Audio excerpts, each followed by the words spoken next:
Councilman Teeter. Here. Councilman Bullock. Here. Councilman McEldowney. Here. Councilwoman Elliott. Present. Councilman Douglas. Present. Mr. Mayor, you have a quorum. Thank you. Let the record show that everybody is present this evening. I would like to remind everybody in the audience to please turn off your cell phones for the duration of the meeting. Can I get everybody to please rise for a moment of silence, followed by the Pledge of Allegiance? Mr. Mayor, if during the moment of silence we could keep in our thoughts and prayers Mr. McFarland's mother who passed away. Absolutely. My condolences, Mac.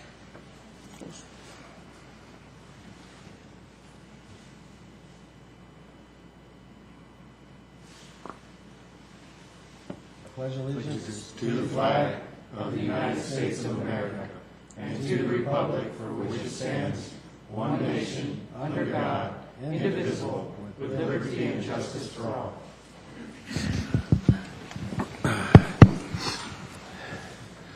Next, I would ask the staff to please introduce the audience. Pam Spratler. Eddie Thomas. Danny Thomas. Mac McFarland. Ellen Haug. Guillermo Serna. Tova Forgo. Christy Douglas.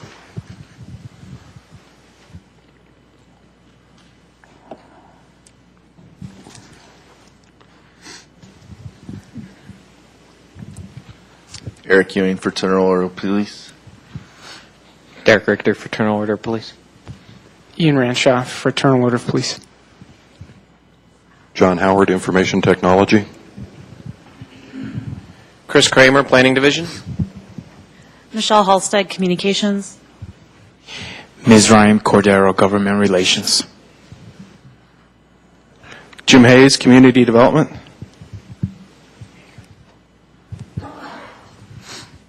John Norris at Norris Design. Allison Hamilton, Cronky Sports and Entertainment. Mark Lucas, Victory Crossing Development. Mark Kiefer, Kiefer and Associates. Michelle Rogers, City Manager's Office. Greg Clemens, Public Works Director. Thank you. Welcome, everybody. I'm glad to have you here this evening. Next item on the agenda will be citizen communication. I want to remind everybody we have a 3-minute rule. When you come forward, please state your name and address for the record, and we will listen to your concerns or accolades. I'll start with Mr. Guillermo Serna.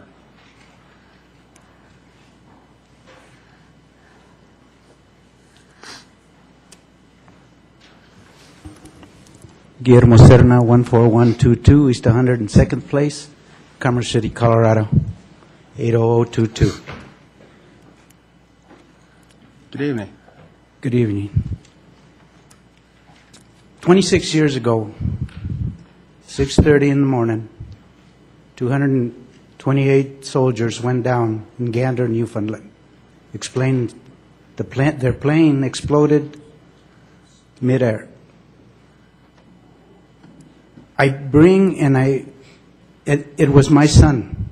One of them was my son that passed away in that. After finishing a tour during the Sinai peacekeeping mission, so we wouldn't have a war between several countries there.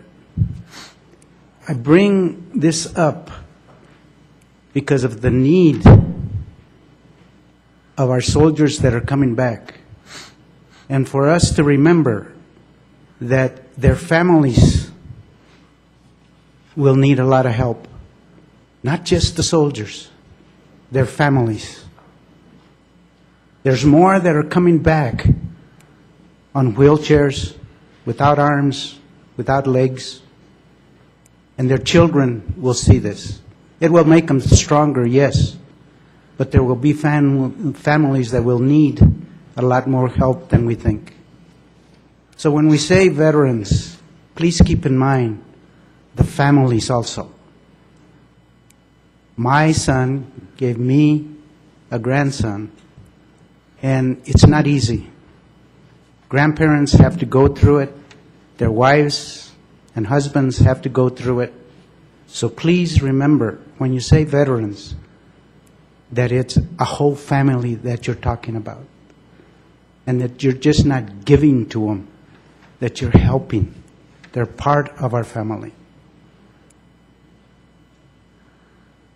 As you look into Commerce City now, we constantly keep getting children that are committing suicide. And all we look at is just one name. But we don't remember the names of the other ones that have passed away.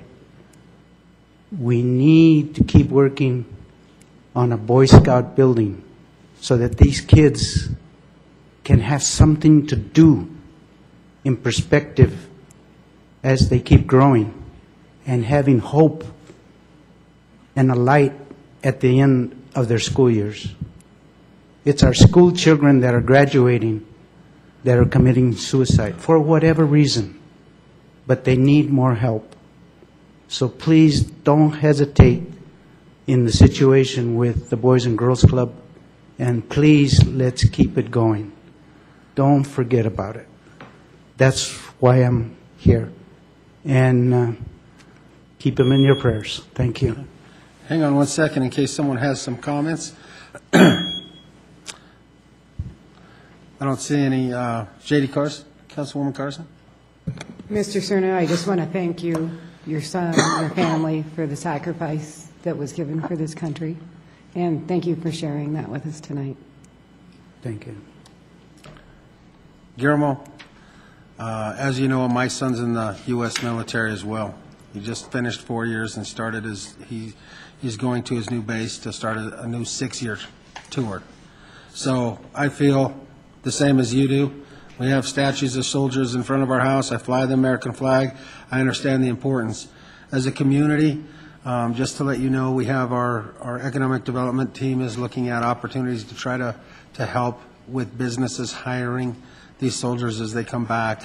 They're trying to put together some type of a program. I know we have some businesses that have that drive too. So just so that you know, we are there with you, supporting you as a community, and we haven't forgotten about those soldiers. Thank you. Mr. Benson.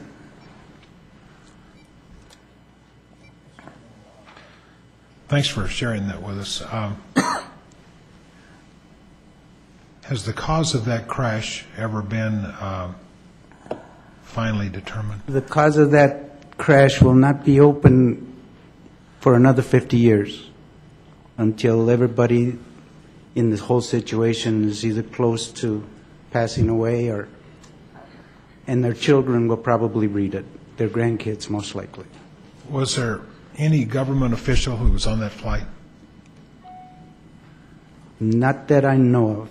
It was all military, plus the pilots and the people that serve them. Okay, thank you. Mm-hmm.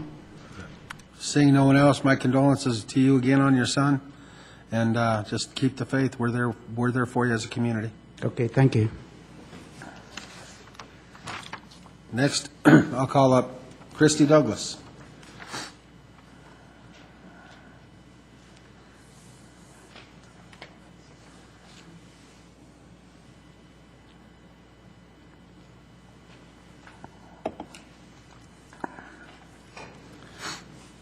Good evening. Good evening, Mayor, Councilman. Christy Douglas, 10970 Unity Parkway, Commerce City, Colorado, 80022. First of all, I would like to extend my deepest sympathy to Guillermo and his family and in his loss. I had no idea that your family has endured such great suffering, so I would like to extend that to you in your sacrifice for all of the rest of us in living in this great country.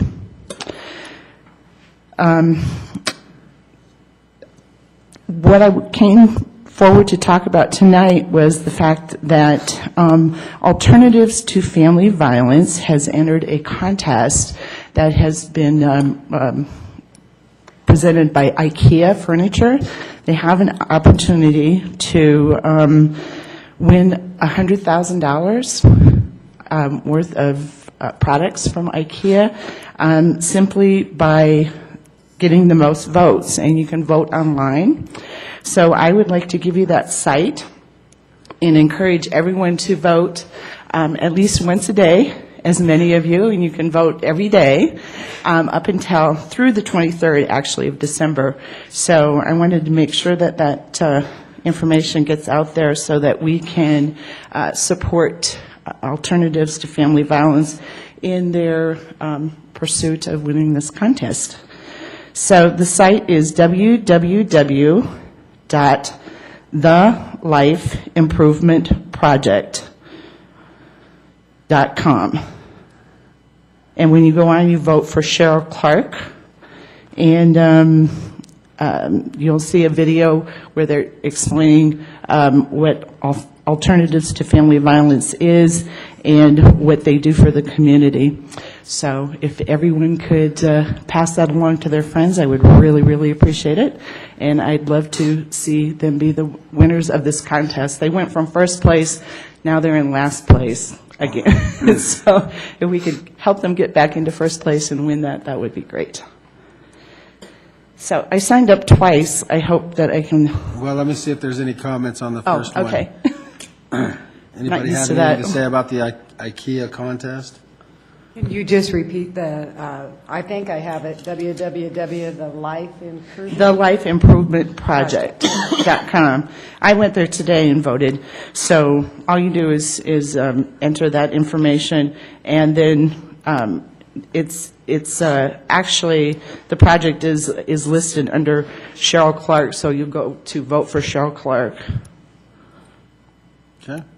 Seeing no one else, thanks, Christy, for the heads up. We'll try to help. And I'll call you back up. Okay. And you want to restate your Can name I and sit in the address? front row? Yeah, so restate your address and name again, and we'll do the next one. No, come on up. Oh, I can? Yeah, just restate your name and address, and we'll do your second. Okay. Christy Douglas, 10970 Unity Parkway, Commerce City, Colorado, 80022. Okay. And I just broke my glasses before I came up here. My print is really small, so I'm hoping that I can read this. And I actually am going to ask first if I can speak on this, because I don't know what the protocol is. It is regarding the annexation request that was the presentation that was made last week.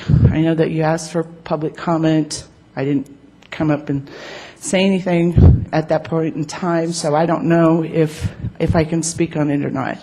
I'm going to refer to the city attorney on that. And if not, I understand. See, we had a public hearing on that, and there will be a second reading of the ordinance. That'll be I think the first meeting in January, but the public hearing has been closed, so if someone were going to present new evidence and the council were going to hear new evidence, we'd have to repost it and reopen the public hearing and give the applicant the opportunity to present any evidence in response to what is presented. So the question becomes whether or not the evidence that Christy is about to present bears on the merits of the case. And so if I may, Mr. Mayor, make that inquiry at this point, because the question becomes is how far we want to go with this, if we're going to have to reopen the public hearing, repost, and then start the process all over again. Okay. What evidence do you have to present?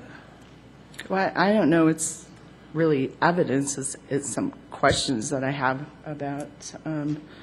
Well, maybe the best approach, if we could, if Christy could meet with staff to see if she could get her questions answered, and then staff could inquire of the applicant if staff doesn't know those answers, and then proceed in that manner. And then if after that process she still feels that she needs to present evidence for the record, then we'll have to make a determination if there's going to be a reopening of the hearing. So if we could leave it at that, where you meet with staff, and see if you can get your I can questions certainly answered. do that. Okay, and just so you know, Christie, that's the lines that I was going to go along. I just wanted the attorney to say it. We don't want to take information outside of that public hearing concerning a case. And since we haven't heard second reading, puts us in a quasi-judicial type of situation. So I would direct that to staff. All right. And hopefully you get the answers you need from staff. Otherwise, we can pursue it like the attorney said. Okay. Okay? That sounds good. And I would, just for information, the council as well as Mrs. Douglas, the second reading of that ordinance is going to be next week, which would be December 19th. Right. Will there be a study session on that subject before the second reading, or it's just? No, it is the what it public is? hearing was last week, Okay. and that's at which time we needed to take any Right. testimony. And now that you have some testimony, the public hearing's closed. So the second reading will happen next week. Okay. And if you're not satisfied before next week's council meeting, you need to at least give me or Bob Gaylor an update, Okay. so that we can handle it in the right fashion. All right. Okay? Very good. Thank you. you so much. I appreciate it. Absolutely. All right. That happens to be everybody that's on the list this evening for council communication. Is there anyone in the audience who didn't get a chance to sign up that would like to speak? Seeing none, we'll move on in our agenda. Next item is approval of the minutes. And there are 4 sets of minutes. And with that being said, there are 3 of those sets of minutes that part of this council will have to abstain because we were not here during the time that those meetings took place. So I would be open to a motion from one of the council members who was here to make a motion to have those of us who weren't here abstain. Mr. Bullock. Move to approve that the council members that weren't present or on council at the time be able to abstain from voting on the minutes of the 3 minutes that they have no prior knowledge to. Would you like to interject October 24th, November 7th, and November 14th to that motion? So moved. Okay. And also, for the record, Mr. Mayor, the members then that would not be voting on this motion would be Councilman Douglas, Councilwoman Elliott, Councilman Teeter, and the Mayor Ford. Correct. Mr. McEldowney. Second. Okay, I have a motion and a second to allow the 4 of us to abstain. I will let, since we weren't here, I will let the Mayor Pro Tem take you through those minutes and get your priority. If we, On the abstention? yeah. All those in favor signify by saying aye. Aye. Opposed, say nay. Okay. We'll entertain a motion for the approval of the meeting minutes of October 24th. Councilman McEldowney? Move to approve the meeting minutes of October 24th. Do you have a second? Councilman Carson? Second. Have a motion and a second to approve the meeting minutes of October 24th, 2011. All in favor, say aye. Aye. Opposed, nay. Motion passes. Now entertain a motion to approve the meeting minutes of November 7th, 2011. Councilman McEldowney. Move to approve the meeting minutes of November 7, 2011. Councilman Bullock. Second. Have a motion and a second to approve the meeting minutes of November 7th, 2011. All those in favor say aye. Aye. Aye. All opposed, nay. Motion passes. We'll now entertain a motion to approve the meeting minutes of November 14th, 2011. Do we have a motion? Councilman Carson. Motion to approve minutes of regular meeting on November 14th, 2011. Councilman McEldowney. Second. Have a motion and a second to approve the meeting minutes of November 14th, 2011. All those in favor say aye. Aye. All opposed, nay. Motion passes. Thank you, Mayor Pro Tem. Now I need to ask if there is a motion for the minutes of November 21st. Mr. Bullock? Move to approve the minutes of November 21st. Okay. Mr. McEldowney? Second. A motion and a second to approve the November 21st minutes. All those in favor signify by saying aye. Aye. Opposed, nay. Motion's carried. All the minutes have been taken care of. Now we can move on to ordinances on first reading. There are two ordinances on first reading, one of which is an emergency ordinance. Mr. Gaylor, do you wish to address the council on ordinance 1878? I would, Mr. Mayor.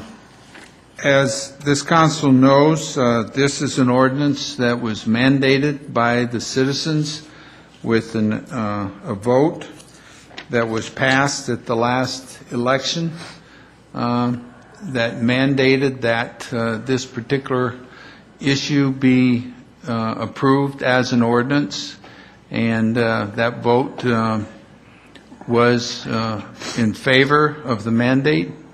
And so pursuant to that mandate, this particular ordinance was drafted by me and is now before the City Council for consideration. But I remind you that you really don't have a choice in the matter because the citizens have directed that you pass this ordinance. And just for your information, without going through the details of the ordinance, basically what it does is it imposes a sales tax of 7% in addition to the existing 3.5% sales tax on the taxable amount paid or charged for purchasing or acquiring marijuana, marijuana paraphernalia, marijuana-infused products, and synthetic marijuana products. And the ordinance, if passed, would be effective February 1, 2012. That gives staff sufficient time to get the proper forms and so forth in order. The approach that I took in drafting this ordinance was to really just use the existing tax code that we have as far as audits are concerned and as far as process is concerned for collecting the tax. And this 7% then would be instilled as part of the tax collection process by the finance department of the city.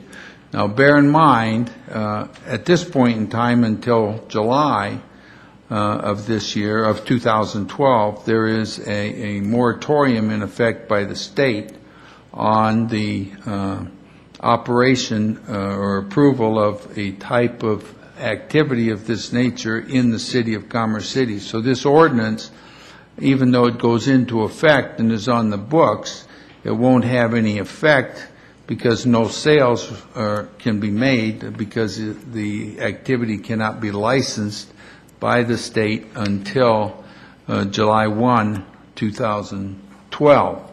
Now, it's the intent of staff to bring before the City Council a licensing procedure that you will be considering then before July 1, 2012 for the City of Commerce City, because if you don't have a licensing procedure in effect for the city, then the state licensing procedure would control and the city would be preempted from even handling the type of process that would be involved with licensing.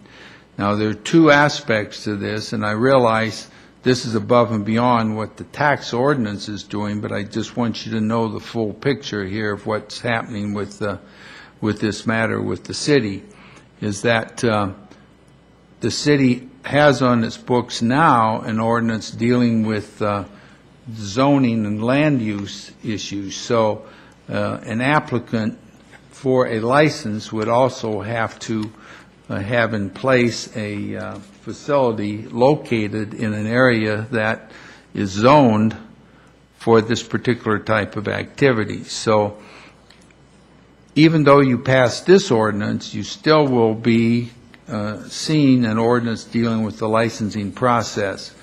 The land use process is already in effect, so you won't be having to deal with that. That's a quick summary of the entire process. So tonight, though, the ordinance on first reading then would just be for consideration of this 7% tax that would be imposed upon any licensed facility. I'm open for any questions.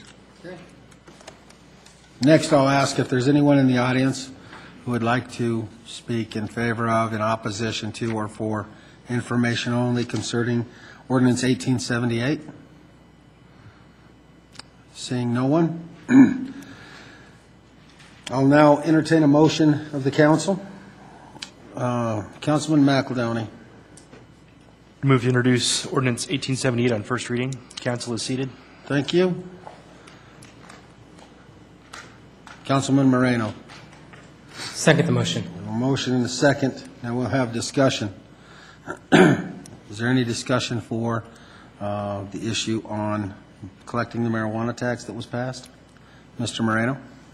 Mr. Gaylor, I have a couple of questions regarding the proposed ordinance. We referenced in the additional tax that we're going to collect off these medical marijuana sales as an excise tax, but that specific language isn't included in the ordinance. Does that make a difference, or does it just matter that we impose the additional 7%? Yeah. The actual ballot question says a tax, so that did not limit us to whether it was a sales tax or called an excise tax. But because we already have a sales tax process in place, it would be somewhat redundant to implement an entire different tax process for an excise tax. So what I've done is just treat this as a sales tax, which the end result, as far as the city is concerned, is the same, whether it's a sales tax or excise tax. The lodging tax that was imposed, if you recall, was also passed by a vote of the citizens at a prior election, was considered an excise tax because there was not a sales tax that covered that type of activity. So that's why it was called an excise tax for that type of activity. In this situation, from the city's point of view, it could be called an excise tax or it could be called a sales tax. The difference being, for council's benefit here, is an excise tax is simply a tax on the activity. The sales tax is a tax on the sale. So in this case, the activity is the sale, so it would be 6 of one, half dozen of the other, so to speak, as to what you call it. But I took advantage of the fact that we have an existing tax code in effect for sales tax, and that's why this ordinance refers to a sales tax. Thank you. And Mr. Gaylor, also in the ordinance, there's no reference to a licensing structure at the state level, simply at the city level. But I imagine in the licensing structure that you're going to bring forth in another ordinance, the state licensing will be referenced? Yes, because the way that state law is drafted is if the city has a licensing ordinance for the city in place, then of course that will take place, and the state licensing process will pretty much fall into place if based upon the city. It's kind of similar to the liquor license. We have a city liquor license and a state liquor license, but the way the state operates is that if the city approves a liquor license, it's almost a foregone conclusion then that the state will approve it, and that's the same in our situation as it's anticipated. Now, ultimately, the city council will have that decision to make when we bring that ordinance before you, but that's the way I'm seeing it playing out.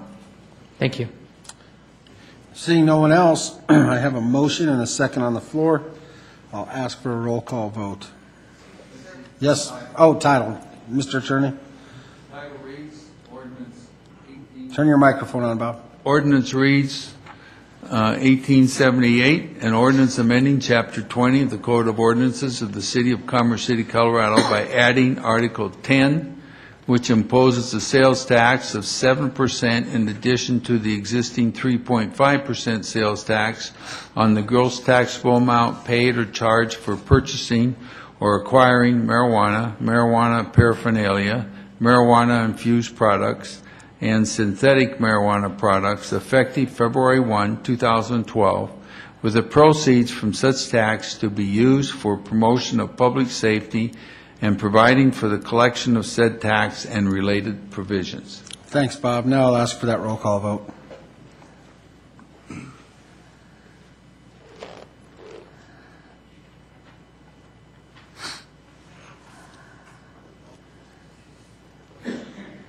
Let the record show that the motion is approved.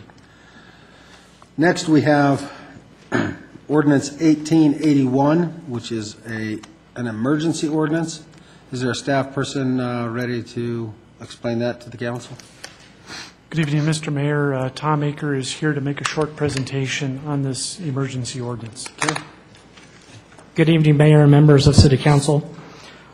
Many of those who were on council in the past remember that I've been up here a couple of times with ordinance such as this. For those that are new to council, I'll give a little bit of a background. We've been working with Xcel Energy for the past year or so to update our franchise agreement with them.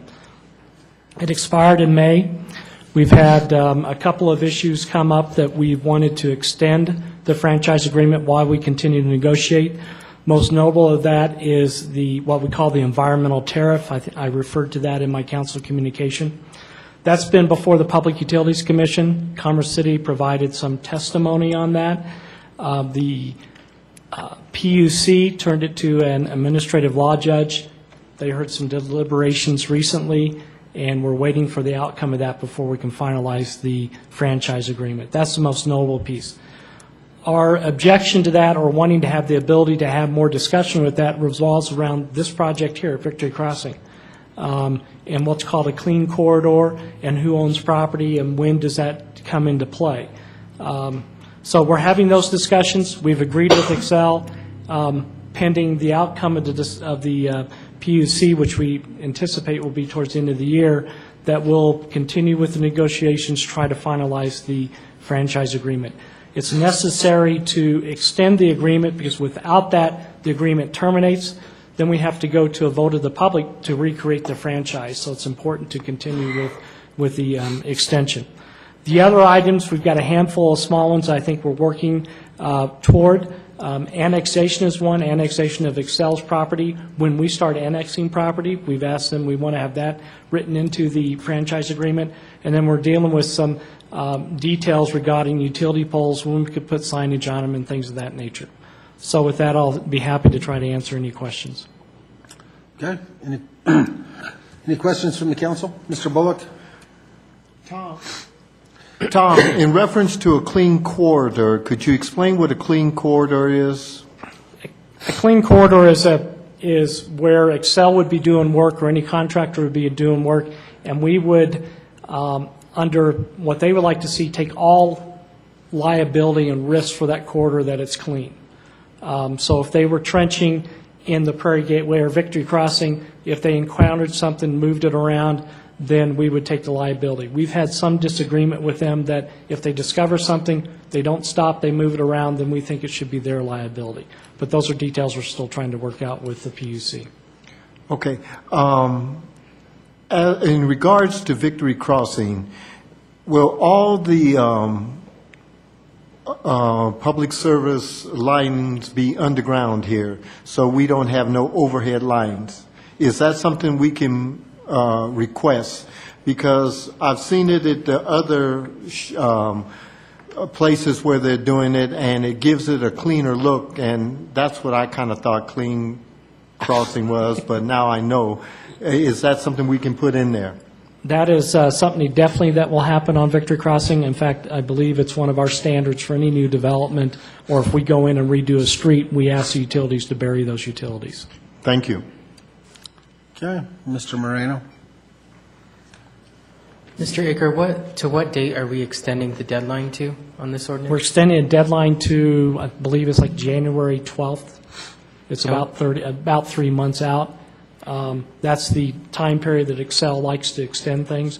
We're anticipating, as I mentioned earlier, that we'll have the PUC ruling from their deliberations by the end of the year is what they haven't told us, but that's what we're anticipating. Then there'll be some time for us to deliberate if we want to add any more comments, because they have indicated they might want some further clarification from those who are involved in the case. March. Oh, Bob just corrected me. I said it's March 13th, not January, so I wasn't counting quite right. Thank you. Mr. Douglas.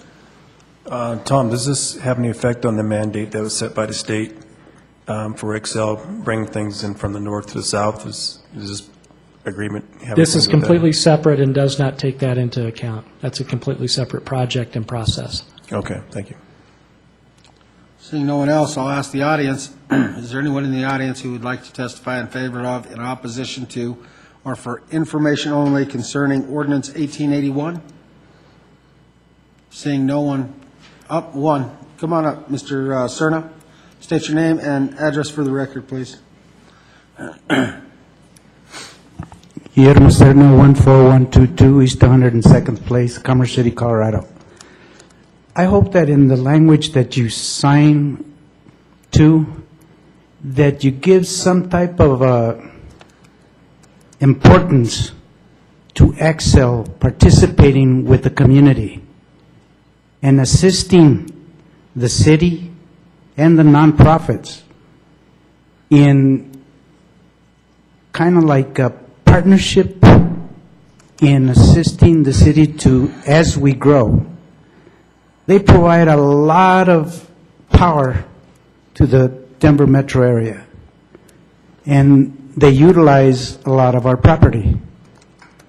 And I think that it's important that every time I hear new businesses coming in, with the incentives that they have gotten in perspective, they should give back to the community that has given them this opportunity. And I hope that they take it to heart to help these communities as we keep growing, because there's a lot there that they could give back to the communities that they affect, irregardless of, how they go about it or what they do or don't do. I think that it's only fair to those communities for these great big companies to give back to those areas in perspective to assisting nonprofits and the city in any direction that they need help with. Somehow, some way, creating that type of language. Because I know that, let's say, Suncor gets penalized for whenever they do all this type of stuff and they mess up. But where does that money go when they do mess up?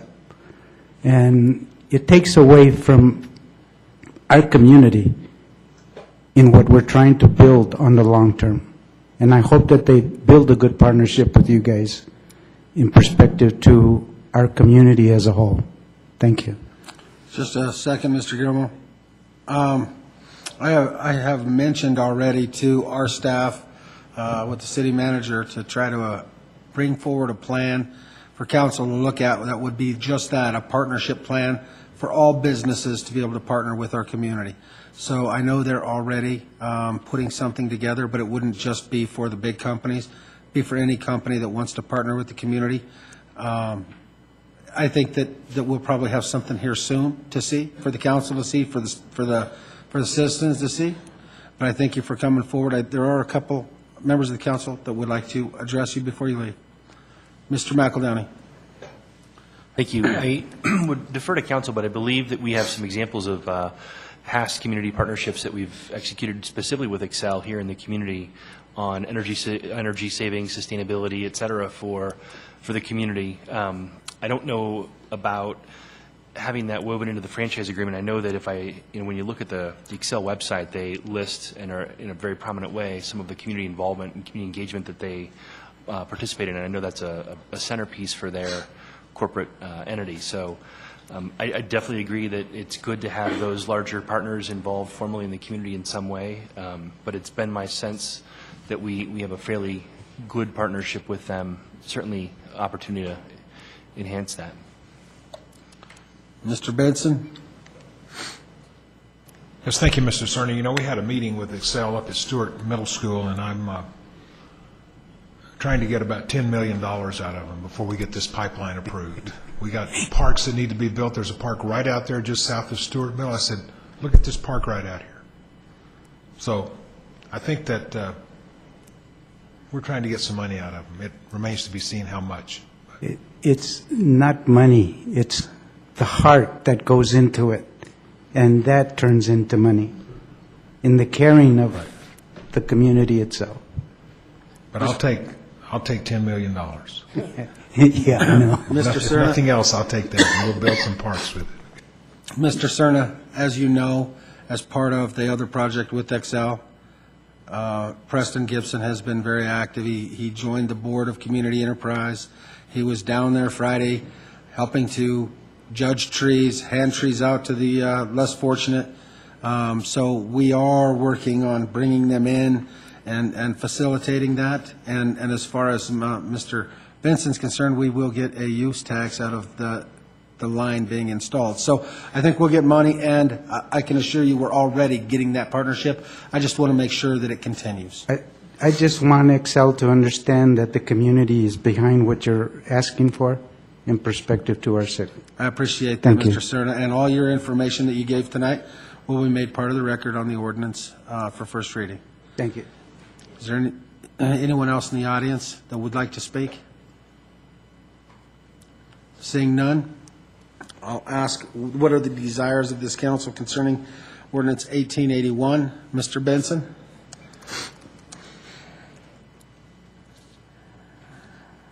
Move for the adoption of ordinance 1881. Thank you. Mr. McEldowney? Second. A motion and a second. Is there any further discussion by this council? Seeing none, Mr. Attorney, read the title, please. Title reads, Ordinance 1881, an emergency ordinance amending the franchise between the City of Commerce City and Public Service Company of Colorado, DBA Excel Energy, to extend the term of the franchise. And the reason why it's coming forth as an emergency ordinance is we can't allow that franchise to expire, and 2 readings of the ordinance would extend it beyond what we can bear here. So that's why it's an emergency ordinance, and it needs 7 votes to pass. Okay. Is there any other discussion by the council? I do have one thing, Bob. I'm not a fan of emergency ordinances. I want to give our public the most time we can to understand what we're doing up here on the dais and to have time to engage with us. So I like to see minimal emergency ordinances. I know we have this one this evening, and I know we have one next week, but I would like to see if we could get the staff to try to get in front of these so we don't have to handle them as an emergency, because it makes me feel better going to the public explaining why we had to do what we had to do. With that being said, seeing no other discussion, I will ask for a roll call vote.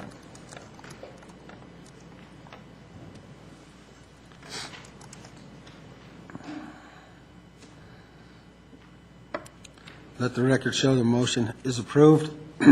Ordinance is approved on first reading. Now we can go into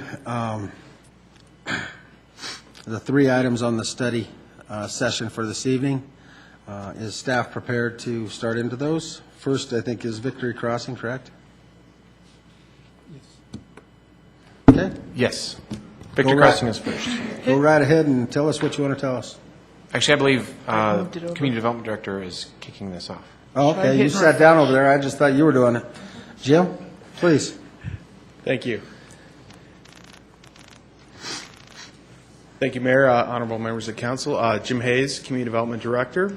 Going to run through kind of a tag team presentation tonight on the Victory Crossing design standards.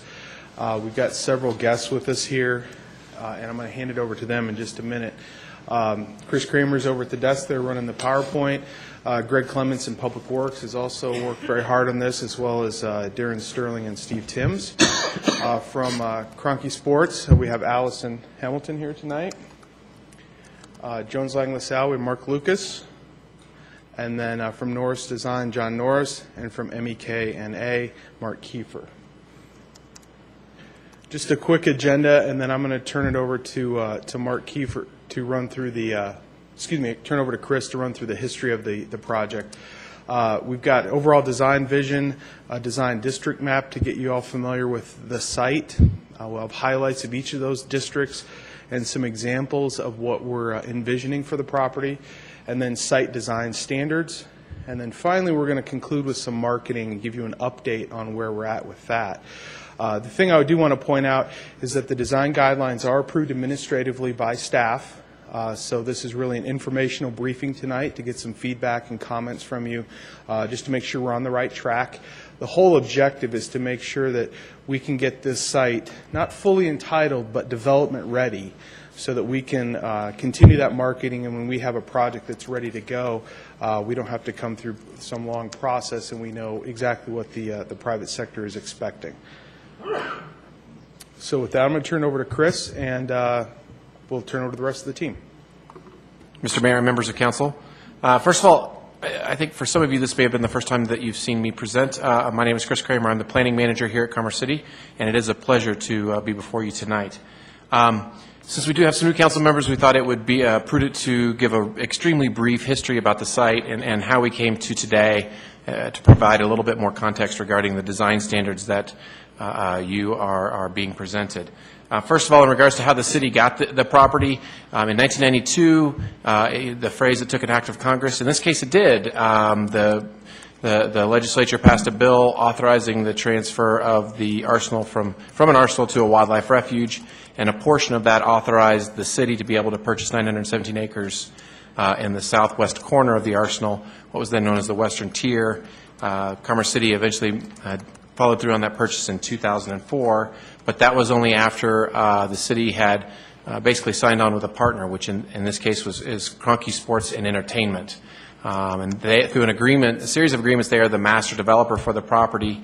And that initial agreement solicited a master plan that resulted in some of what you see out here today, including the Dick's Sporting Goods Park, the Civic Center where we are today, the 24 athletic fields, and really a lot of other retail and commercial uses, which is what we're primarily here to discuss.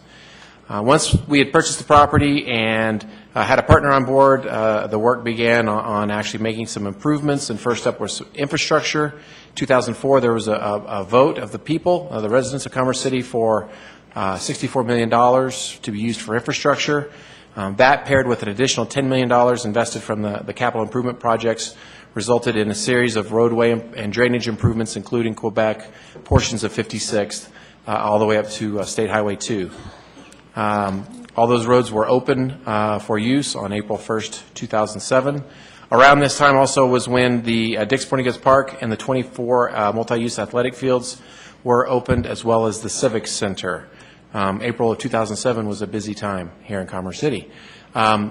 Subsequent to that, north of here, the city dedicated land available for a new high school, which allowed a bond vote to pass, and that school opened in 2009. And finally, there was a strip in between the high school and the south campus that was, in essence, swapped for additional development opportunities. So that property is now, in essence, controlled by U.S. Fish and Wildlife.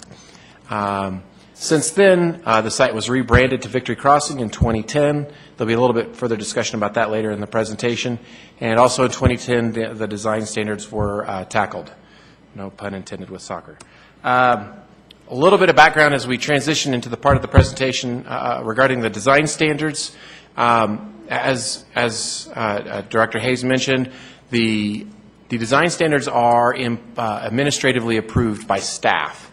However, as a good practice with a lot of these types of issues, we like to bring those to council just to make sure that everybody's on the same page and everybody's in lockstep agreement on those types of things. The PUD, the zoning, the PUD is the zoning that's in place for this, stipulates that the design standards must be approved before development can be approved. And since the only two areas that had design standards approved, which are the portions that have been built, namely the stadium, the athletic fields and parking areas, the rest of the site still needed approved design standards. And so the idea was between the partners involved that the time was right now to get those in agreement and approved so that the site could be even more marketable and development ready. So with that, I'm sorry, there's one more slide on that. So in conjunction with that, we tackled these, and the team is certainly excited about the product. We think it's going to make the project more marketable, and it's certainly going to provide more predictability for potential developers on the site because they'll know exactly what level of quality they'll have to build to before going in. So when they sign on the bottom line, they're ready to go. So with that said, I'm going to hand this over to Mark Kiefer, who will go through some of the basics of what's contained in the design standards. Great, thank you. I appreciate the quick introduction here. I understand that we're going to probably run through these fairly quickly, but let me say that over the course of the development of this process, it has been probably close to 18 months of a lot of discussion amongst the city staff and the Kroenke Sports and Entertainment folks, as well as the consultant team involved with this project. So an acknowledgement to the city staff also in their diligence and representing your interest very well in this process, and certainly bridging the gap with Kroenke Sports and developing an asset that I think the city is going to be very proud of. Chris, do I use this, or do you? Okay. Just really quickly, I think just a quick overview and recap of what Chris just had mentioned. The PUD, when it was adopted, I think Mayor Ford, when you were in office back then, you probably have some history on this. The stadium and the districts that were, or the stadium rather, and the central portion of this project were the only two areas within this entire zoning district that had any type of design standard associated with it. One thing I want to clarify, though, that what we're talking about this evening is really just the architectural standards and landscape standards, not the zoning per se. I think it was probably back in 2004, correct me if I'm wrong, Mayor, but a lot of discussion had happened back then that really laid the groundwork for this type of zoning. So the design standards really were part and parcel of the PUD zoning, but really only addressed the bricks and mortar of this project. The project vision that was established back then, as well as carrying forward in these design standards, are to create basically a new downtown for Commerce City, a central place for downtown or for Commerce City, and a place that everybody in the community could be proud of. That entails connectivity, the city complex that you have here tonight, and Dick's Sporting Goods Park, and making sure that these connections for future businesses and activities that would happen within Victory Crossing are all interconnected. And I think that's probably the keystone or most important aspect of these standards this evening. To give you a quick overview of what these design standards are and what they mean to Commerce City, we decided to break out certain districts within the Victory Crossing project that have unique characteristics that we're trying to embellish in these standards. The quick overview, we have the Victory Plaza District, the Soccer District, Central Park Boulevard District, the Merchant District, the Prairie Parkway District, and the North Campus District, or the North Gateway District. Each one of those have unique characteristics and qualities that probably have, are required really to have these specific standards that really address the unique characters of character of each of these particular areas within the Victory Crossing project. So to start, just to give you, again, a quick overview of these districts, the Soccer District, again, as I mentioned, and Chris has mentioned, this was the one that actually did have some semblance of a design standard already associated with it. This is the area that involves the athletic fields, the soccer fields, as well as Dick's Sporting Goods Park. The standards that are in place right now really are essentially the same standards that were done back in 2005. However, there are some changes that have happened over the course of these years, and especially after Dick's Sporting Goods Park has been built, we're looking at this site also evolving to accommodate different venues and different types of uses in the future. The second district I want to talk about briefly is the Victory Plaza district. That's the central district here that the Civic Center Plaza is located in. It really is the heart of the whole Victory Crossing project and really represents a certain vitality and downtown feeling of this overall project called Victory Crossing. It involves a lot of pedestrian activity, a lot of density, and hopefully really active plaza spaces for people to have outdoor venues such as farmers markets, mercados, things like that that really do energize a place like Victory Crossing. The other thing that we're talking about in the Victory Plaza district, is really creating sort of a Main Street type of feel along 60th. That means moving the buildings when they are replacing some of these parking lots, really moving them closer to the street to really give that, again, that downtown sort of vibrant feeling to this area. The second district, or the third district I want to talk about briefly is the Central Park Boulevard district. I'm sorry, the Merchant District on Quebec. The Merchant District is that district that really represents the commercial convenience retail type of user on Quebec. It's more oriented towards the larger community because there's a lot of traffic that goes up and down Quebec. Therefore, a lot of these convenient uses would be located in that site. The other thing that's unique about this is that instead of carving it up as in a piecemeal type of basis, like with each individual retailer having its own brand or its own signage, really creating a uniform package that everybody can recognize as this being part of a design district or a destination in itself.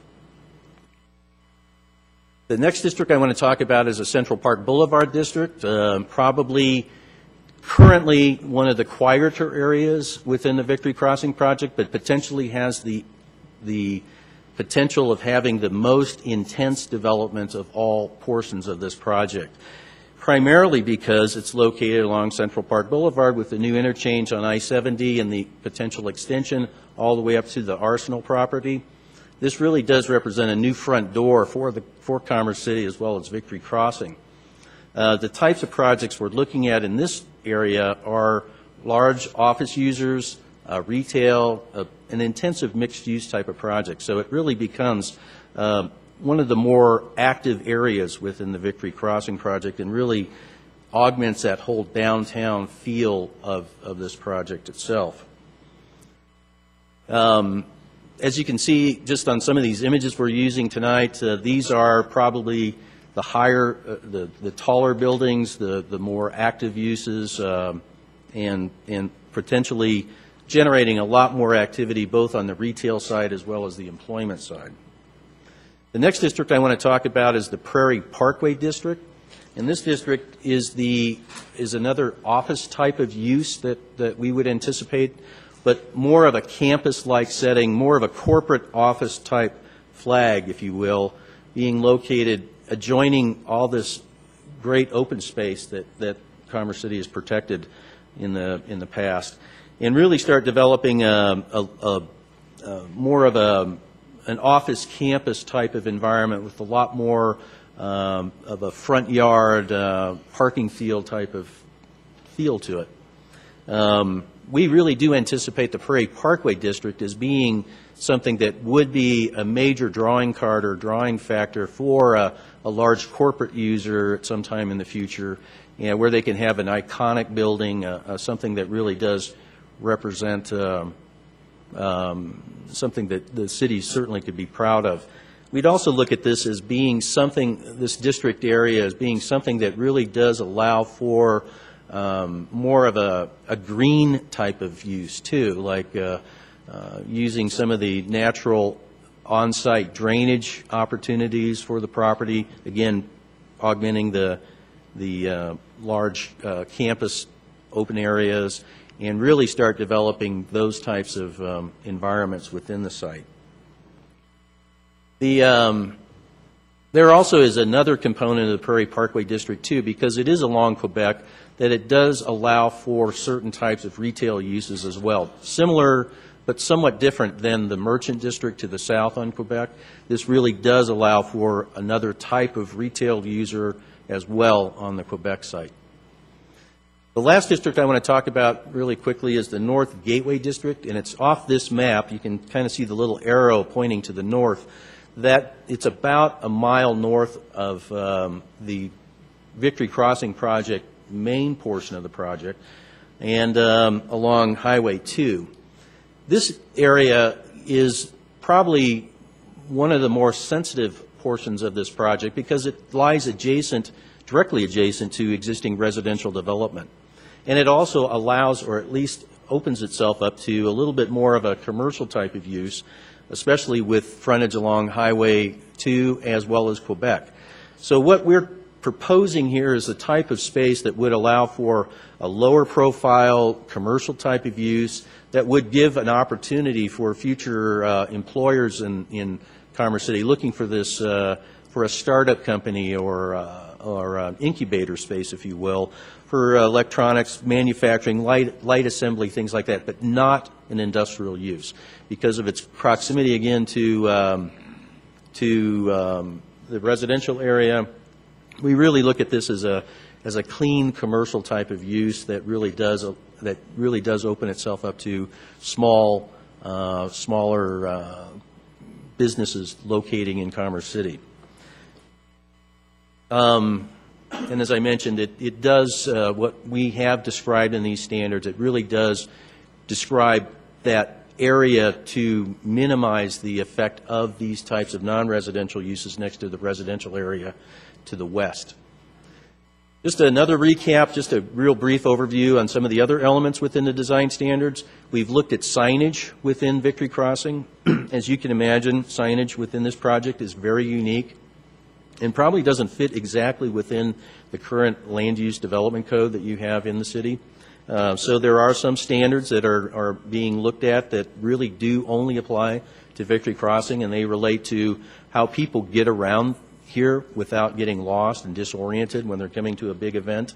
Really starting to highlight or develop more of that destination type of entertainment venue that we have with Dick's Sporting Goods Park. The second element here, too, is landscaping. That's another major component within our design standards. And most of those standards are already outlined within your existing codes within your LDC. However, we're putting a greater emphasis on water conservation and durability.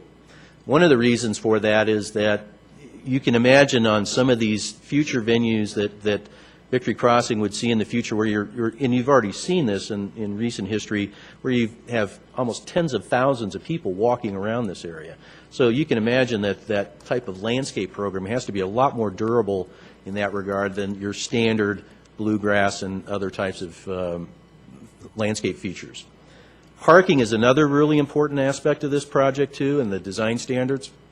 The existing parking program that's in place right now is a constantly evolving document, and what the design standards have basically set up is ongoing dialogue and an ongoing discussion with Kroenke Sports and Entertainment as well as the city to really develop a comprehensive parking plan for Victory Crossing.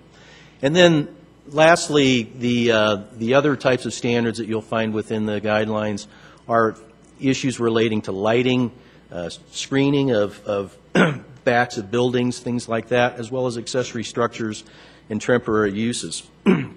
These are all important aspects of Victory Crossing that really do address making sure that comfort and residential compatibility with the adjoining properties really is maintained over the course of this development. Lastly, I just want to close by saying that one of the more important aspects of these design standards, as well as its intent in the original zoning package, is how all this is going to be implemented. Because it is a PUD, and I'll defer to staff at some future meeting, perhaps when they can walk you through this, but it really does allow for a partnership to be formed in terms of how projects are developed and approved within this portion of Commerce City. So it really does put the the Kroenke Sports and Entertainment people sitting side by side with city staff to make sure this project is a success, and that means that they do have at least a place at the table in the development review process when a new tenant or a new developer does come in within this project. So with that, I'd like to introduce Mark Lucas, representing Jones Lang LaSalle. Mark is a managing director of Jones Lang LaSalle and has been part of this process for the past 2 years, and he'll give you an overview of the marketing program. Good evening, Mayor, members of the council.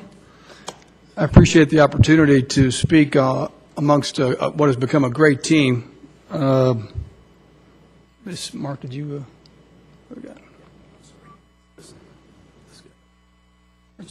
Okay, there we go. There we go. So I'm going to speak to 2 or 3 points briefly: the team, some of the target audiences that we're pursuing, and some next steps on the sales effort. But again, as this slide speaks to, the team really is a differentiator.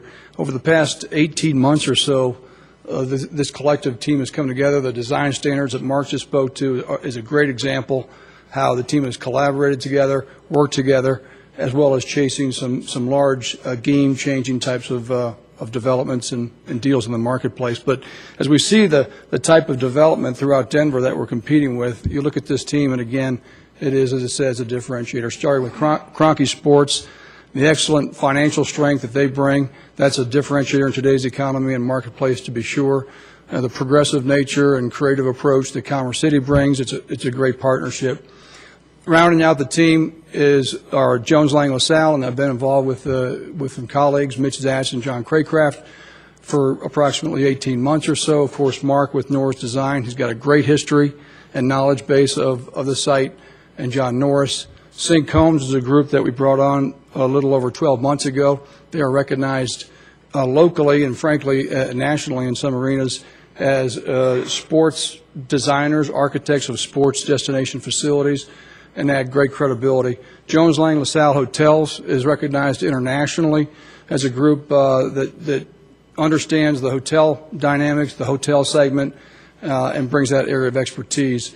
TMG stands for Tracy Marketing Group, and that is a group we brought on, Kroenke Sports and Entertainment invested in the summer of 2010, based in Chicago, but this is the kind of project that is their forte. They come up with a brand, the introduction, the launch, and Beth Tracy with Tracy Marketing Groups will be a key part of our team. And then finally, Stahlback Retail Services, SRS Retail. So I do want to just underscore this team has been together, and it's been a great dynamic to watch them come, not only in the design standards, but also, again, in chasing a number of deals in the marketplace. I do want to talk to the segments somewhat and give you a little bit of color on each of them.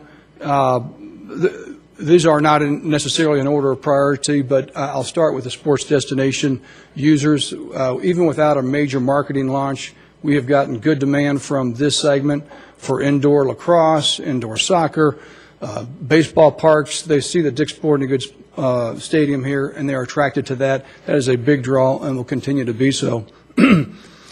Of course, corporate and government users, those are, I would say, fall in the 10 to 20,000 square foot build-a-suit demand component, and those are increasing in the Northeast Denver marketplace, and that's about the size you're going to see. It's not going to be anything too dramatic, that 10 to 20,000 square foot.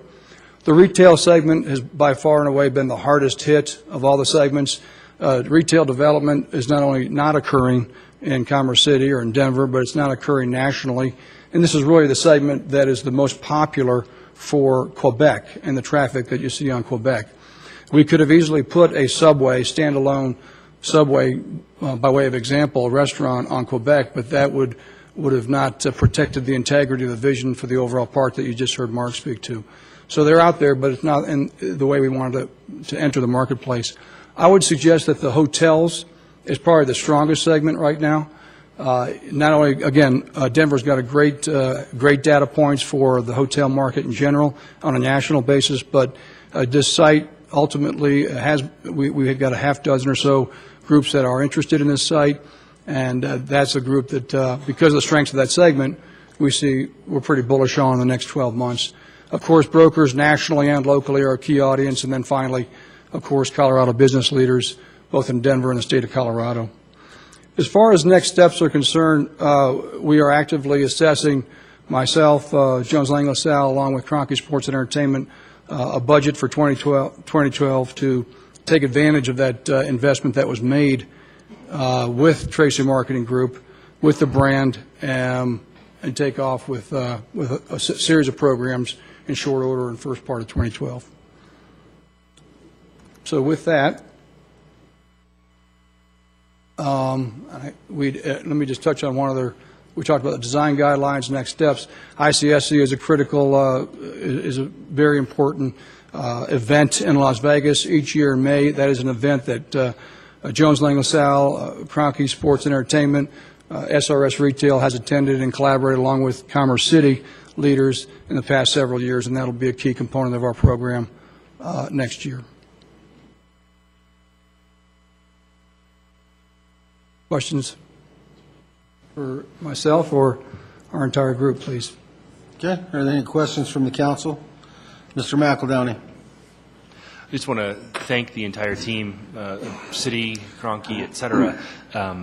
Having watched this document in its early draft to come to this point tonight, it's a great evolution, and I think paints a really exciting vision of the promise of this area and the character that can take place on this land. I think it's a real neat transformation that we face, and I'm excited about the partnership. I think you touted that very well at the end there. It's a great alignment of players here, and excited to see what comes of ICSC this year with being able to tell that story, and hopefully some good news comes from that. So thank you very much. Mr. Douglas. Thank you for coming and giving us that presentation. Appreciate that. I like the vision that you guys have right here. I like to see more as far as the sport makeup of youth sports, because I've been to Indiana, went there April for volleyball, and volleyball is huge. And girls sports is coming about. And I have a couple daughters that play volleyball, of course. 3 of them, and that's the next wave. And every year there's a new venue, and some of them stay in line. There's a big event in Atlanta. We have one here in Colorado called Crossroads. They get thousands of kids all over the country to come play here, as far as Puerto Rico to Hawaii, that come here for 2 weekends in a row. And that brings in so much revenue just that short time in Denver. So I would like to see Commerce City play a major hand when it comes to youth sports, because the competition out there as far as youth is unbelievable, from basketball to even biking. Denver just, I guess this year they're not going to have the outdoor winter, whatever games they are, Winter X, whatever. Even entertain something like that here. I mean, just kind of keep those avenues open. And then just last week we had a presentation on Tower Road that had to deal with hotels in the near future. So it would be nice if this project could be underway here sometime shortly, and because as other cities see Commerce City coming to the table, we're going to have the same competition come from other places out south, vying for the same type of people that you guys are going after. So the sooner we can start that partnership with other companies, the better off we're going to be, because we really hate to be in the driver's seat and all of a sudden we're in the passenger seat.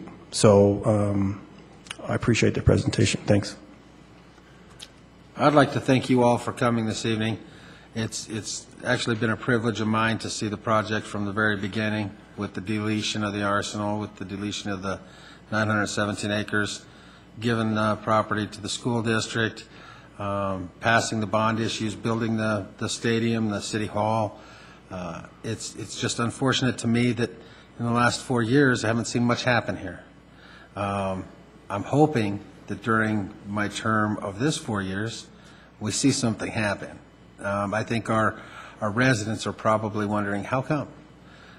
We got this great spot, we got great partners, we've got, with Cronky, great persuasion, and we just haven't seen anything yet. So I want to let you know that I know not only am I anxious to see something get out of the ground on this project, so are our residents.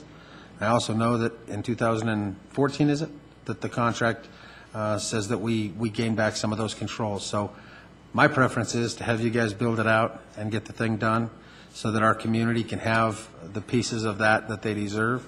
And we have a staff and a council that will help work towards that. I would like to ask, though, since we do have some new council members, if with Cronky Sports they can set up a tour for the new council members and the existing, if they'd like to participate, to see the internal workings of the stadium so that they have some background on it as well. Because I know we got that opportunity before. I just am trying to look after the new council members, keep them engaged.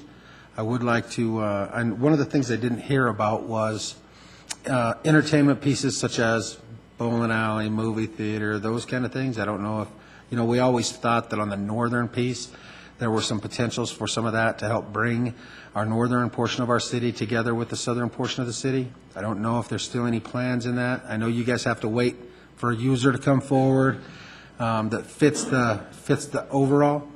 Hopefully there's still some opportunities for some type of entertainment piece for our community.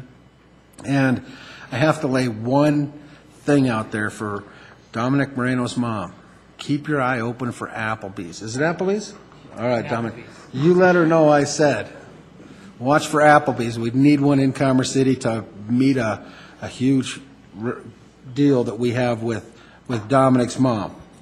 So with that, go ahead. My future elections depend on it. Just Absolutely. no pressure. He's done if we don't get Applebee's. So with that, I really appreciate it. I look forward to having some type of communication in the near future with our new council members to get to know Cronky and the other partners involved. Anyone else on council have any comments? Mr. Douglas, go ahead. Forgot to add something. Do you guys plan on having any residents above retail on any of these sites? Mr. Douglas, that site can't be used for any type of residential. I thought it was going to be mixed use on there. No. You want to explain that? Sure. Mr. Mayor, Councilman Douglas. So the federal legislation that authorized the purchase of the Western Tier, as it was known at that time, now the Prairie Gateway / Victory Crossing project, that prohibited residential and industrial uses as a matter of federal record. So that the legislation itself prevents that. With that said, the comprehensive plan did have a policy contained within it that said explore possible changes to that federal legislation. Right. But that certainly, it's as of right now, that is still the case. It is still, residential is still prohibited. And one of the things you need to know is the piece that Denver has gotten on the south end, they can have residential. So it's just one of those things going through the process and watching how it laid out. Don't wonder why can they and we can't, because it's how we negotiated the deal with the federal government. Okay, thank you. Anyone else? Saying none, thank you for coming in this evening. Next, I'll ask the staff person that is going to be presenting on the dog track, Mr. McBroom. Just a brief introduction before staff comes forward. City staff was before City Council back in October, provided an update at that time. We committed at that time to coming back before you this month. It was at this point in time that we would be concluded with the first round of outreach to the community. So we're here to present the results of that community feedback, and it's our hope that you'll share this information with URA board members who you may know. Okay. I'd like to ask Mr. Hayes to walk through the presentation. Go right ahead, Mr. Hayes. Thank you, Mr. Mayor, members of council. Jim Hayes, Community Development Director. I'm going to run through this presentation so we can get to some questions here. Again, we did provide an update on October 24th to the council and the URA board. At that point, we provided a brief summary of the immediate projects and public outreach in our planning efforts. Again, some of this will be repetitive from that, but I do want to bring the new council members up to speed on the project just quickly. Who is the URA? Again, it's the branch of the city dedicated to redeveloping slum and blighted areas. And as I've said at a lot of the neighborhood outreach meetings, I don't like that word blighted or slum, but we have to use that because it's in the state statute, and that's how we have to classify the area. City Council is a governing body with the URA as the council members, serving as the board of directors, and then the mayor serves as the chairman of the board, and then the city manager is the executive director. So why buy the Mile High Greyhound Park?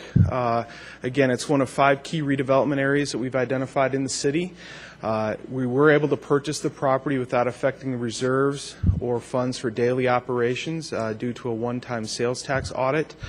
The asking price was $5.5 million, and the URA was able to acquire it for more than $2 million below the asking price. Mark Goldberg did assist us with the purchase, and now we do have him under contract as of October as an owner's representative, helping us navigate the planning process. So just a quick map to bring everyone up to speed. To the north of the dog track site is 64th Avenue. To the south is 62nd. Holly would be over here on the east. And then the west is Dahlia Highway 285. Parkway Boulevard, again, dives right into the southern end of the property. Immediate projects that we undertook back in August after the purchase was to come up with a management strategy immediately. This included removing all of the paying tenants in the property, security measures that were implemented and are still underway, maintenance of the site, making sure it was safe. The other thing that we did identify during that process is that the roof needed probably well over $1 million of repair, and so we were starting to lean towards demolition at that point. I think we're probably even further along with that decision just because the building is so old and does need so much more repair. I think to adaptively reuse that building would probably cost us more than we could get out of it in rent or sale. Given that, we did hear a lot of comments during the public outreach about saving the building. So I want to make sure, we didn't take that lightly. We made sure that we have not made a final decision yet when we had that outreach, but we did do some of that analysis right off the bat. Communication Infrastructure Group, CIG, was retained to implement public outreach efforts, and that was done through Michelle Halstead's department in communications. So with that, I'm going to turn it over to her to summarize the public outreach, and then I'll step in with a couple other comments about the blight study, and then Mizram Cordero is here also to give us a Boys and Girls Club update. Good evening, Mayor, members of Council. Michelle Halstead, Communications Director for the city. Community input was a top priority when we made this purchase. We wanted to really hear what our community thought would be the best ideas for this development. We worked to design a program that was as inclusive and diverse as possible, so we heard from as many people throughout our community as we could. And the way that the input would be used is essentially the funnel concept. So everybody would provide their ideas, and then what we'll be doing, and Jim's group will be doing, starting in early 2012, is a market feasibility. So we'll take all of those ideas and see what's feasible and what's viable given the market. And out of that, we will develop a concept plan later in 12 that then we can take out, and Jim will talk more about that later. So what did we hear during our outreach? Well, we had 14 meetings. 6 of those were large group meetings, and then we had 9 small group meetings ranging from interactions with our Economic Development Business Advisory Council to really targeted outreach meetings with our Hispanic community. We had more than 450 attendees, and they represented our residents, our business community, various interest groups, and even some of the development firms and engineering firms that would hope to pursue this project. All in all, we received more than 750 total suggestions during the meeting. That also included several proposals from the Cultural Council and Historical Society, as well as some individuals who came up with some very detailed ideas of what should be on this property.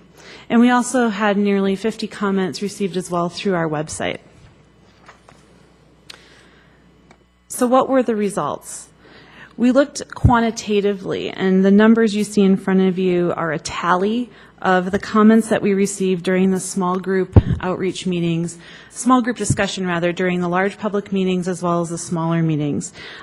We had 16 categories of development overall, and then we put the specific ideas within those categories. Regardless of the audience that we were reaching, there were essentially three types of development that rose to the top. And number one was a parks and recreation or sports use. These would be things like a bowling alley, soccer fields, putt-putt golf, a skating via ice or roller, take your preference, or even tennis courts or basketball courts. Next, we had a lot of comments and support for arts and entertainment. This would include things like a movie theater, an arcade, water park, dinner theater, playhouse, a cultural arts center, and we even had some comments about gambling and support for that coming back. And finally, there was a strong desire for retail. That would not only be restaurants of the sit-down variety, but big box and light retail, things like bookstores or clothing stores, and even some of the smaller franchise shoe stores that you would see as well. We also had several common qualitative themes. So if you didn't necessarily say, I want X on the site from a development type, we had certainly a lot of comments about things that should be considered or things that should be evaluated. And we wanted to capture those qualitative themes as well. And we had several that emerged. Certainly top of mind was strong support for the Boys and Girls Club location. I think we only had one individual throughout the entire meetings that wasn't quite a fan. So overall, very, very strong support for Boys and Girls Club.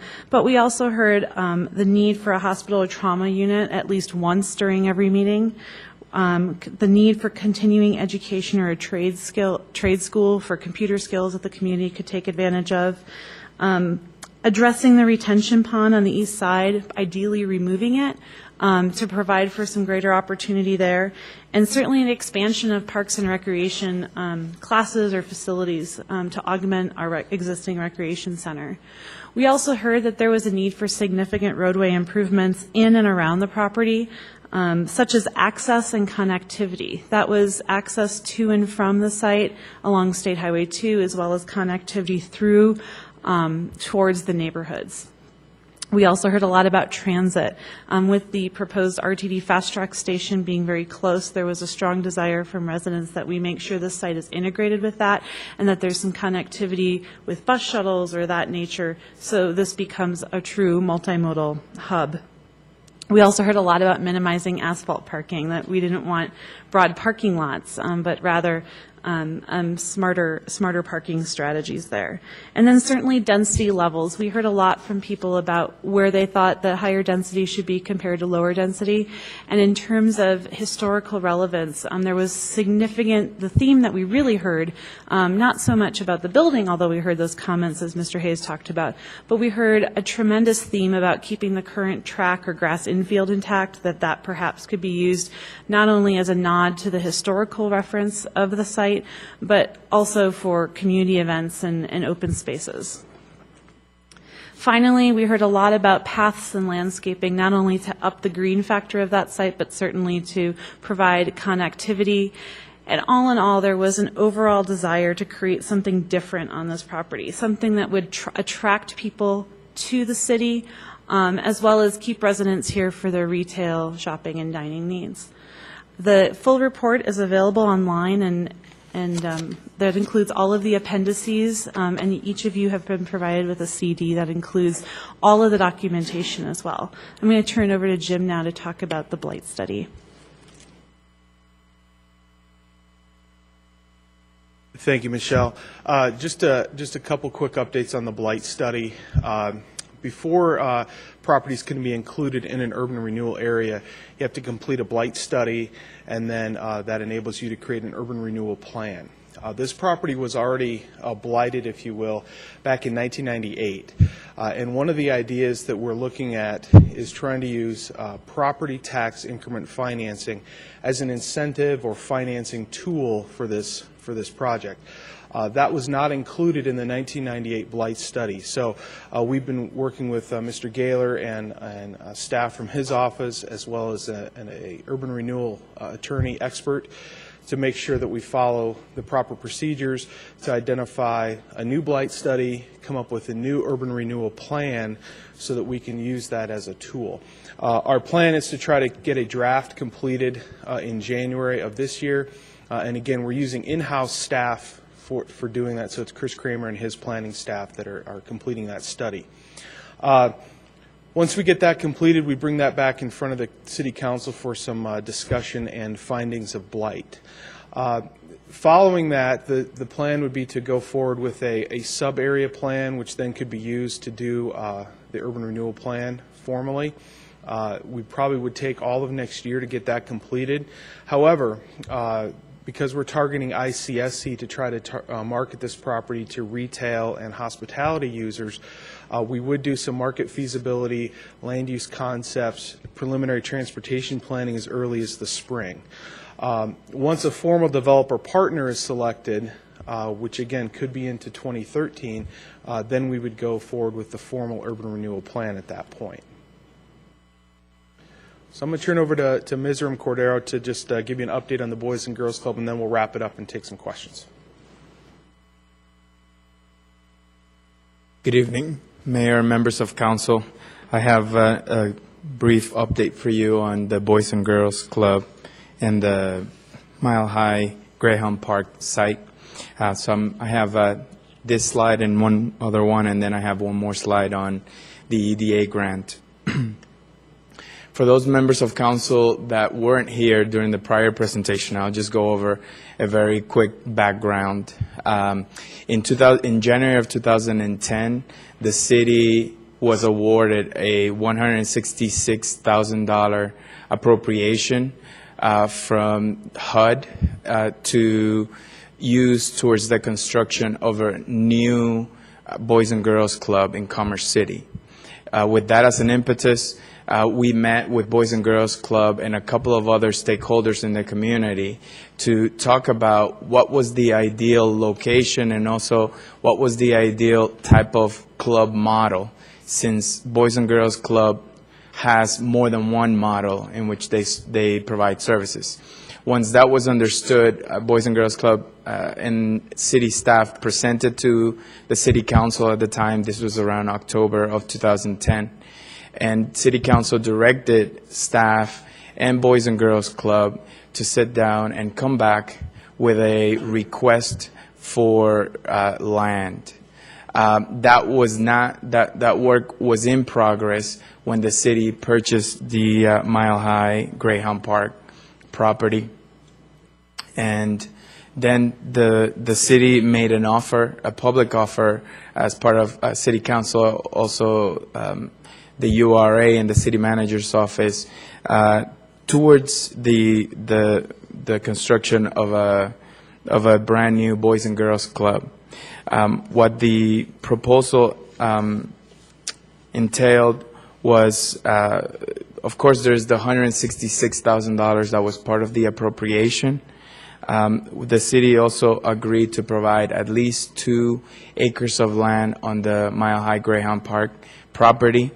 And also the city agreed to budget $80,000 a year towards operating expenses of a new Boys and Girls Club.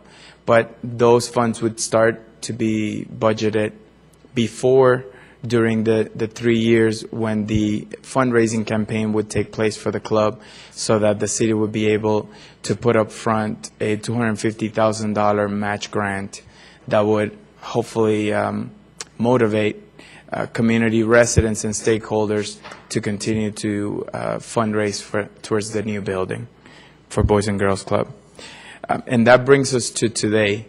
As of right now, we received a draft agreement between the city and Boys and Girls Club last week on Thursday. The agreement is currently under review by the city attorney's office. Once that agreement has approval from both parties, then what we hope to do is that Boys and Girls Club will go into the process of creating a design and elevations for the new building, which will allow them to start the fundraising campaign. And they anticipate, like I said earlier, to take about 3 years between the beginning of the fundraising campaign and construction. And that's Boys and Girls Club. It's also expected, just to add, that the concepts that they will have for the new club will be in line with what comes back and what gets integrated into the plan for the larger property. And with that, I'm gonna switch over to the EDA grant. The EDA grant is a grant that's provided by the U.S. Department of Commerce, and in order to be eligible, a city or jurisdiction has to meet a certain number of criteria, some of which has to do with the rate of unemployment. Commerce City is eligible to receive funds, and when we knew, this was back in 2010, when we knew that the Mile High Greyhound Park was available, we applied for funding from EDA. However, they did not fund us because they were concerned that the city did not have control over the property, and so it could potentially be a waste of money if they fund the study or the project, and then a private developer buys the site and does whatever they want with it. So when the URA purchased the Mile High Greyhound Park, we went back to the EDA and explained to them the new dynamic. They were thrilled, and so they asked us to apply. We applied for a $140,000 grant to conduct a market feasibility study. They will be giving us $70,000 in EDA funds. We will be providing a $70,000 match, which is $40,000 in cash and $30,000 in other in-kind donations. As of right now, we've completed our application, and it's gone through at least 2 levels of critique within EDA, and both times it's received approval. We're waiting to hear when the Congress approves the budget for the U.S. Department of Commerce for them to let us know when we'll be funded. We expect that that will be sometime in early 2012. Thank you. I'll call back Mr. Hayes. If I can, really quick, just because I see Cronky Sports leaving. I know there was mention by our staff about the potential for soccer fields there. I don't want them to leave here in any way thinking that we intend to put soccer fields there to compete with what they have going on at the stadium. So I was trying to catch them before they walked out. I would want to make sure that they understand that right now we're not looking at competing with them, but we're looking at the best and most viable options for our community. Excuse me, we'll be following up with them this week anyway after tonight's Victory Crossing presentation. I'll make sure and communicate that. Thank you. So we're about done, and we can get to some questions. A parallel track, of course, that we're following. Some of you may know we've been selected by the National Association of Industrial and Office Properties, also known as NIOP, for their annual real estate challenge. This is an event between CU and DU Masters of Real Estate students. It's their capstone program where they actually select a project in the metro area and then try to come up with the best design that has a pro forma with it that can actually be built and so forth. So we were selected this year for that project. It's the 10th anniversary. Very honored to be selected for that. We've been working with their committee of professionals for the last 2 to 3 months to try to get this organized so that when the students come back in January, they're ready to hit the ground running. There will be an event here January 24th. It's a kickoff event here at the Civic Center. Mark Goldberg has been very helpful in getting us organized with that. We're going to have a series of focus groups of professionals from all walks of life in the development community that is going to serve as panels, if you will, to help the students understand how they should attack this project.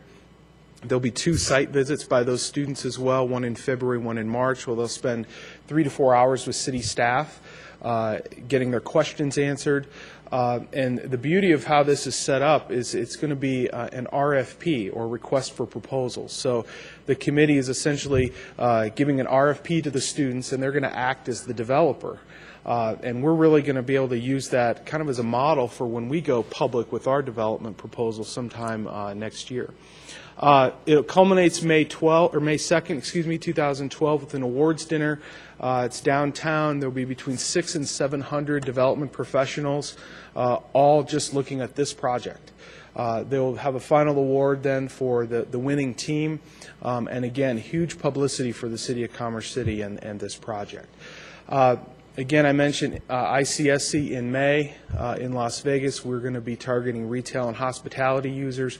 We'll make sure that we've got a very good plan of attack when we go down and present this information to them. So again, I mentioned future meetings January 24th. Early next year, we're also going to be presenting the blight study to you, and our plan is to come back with quarterly updates on this project. Maybe not quite as long as tonight, but at least give you an update about where we're at with these various projects. And then there's our website where the full public outreach report will be posted, as well as where we can still provide updates to the public. And I'm open to answer any questions. Thank you. It was a great update. Is there any council members that would like to comment? Mr. Douglas? Yes, Jim, I have a question here for you. I had a citizen contact me about this, and had some questions. I had some questions myself, but about this communication infrastructure group. Out of our budget for 2012, the department was at budget for $805,000. I mean, what did we budget for 2012? We'll let Michelle take that one.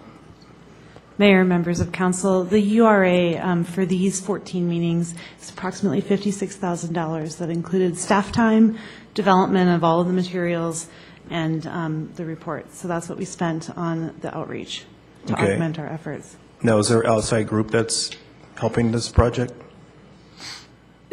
Well, CIG is on is a consultant to the communications department for graphic design. Previously, they've been on board to provide support while we've had vacancies in the communications division, but they were specifically used for the URA.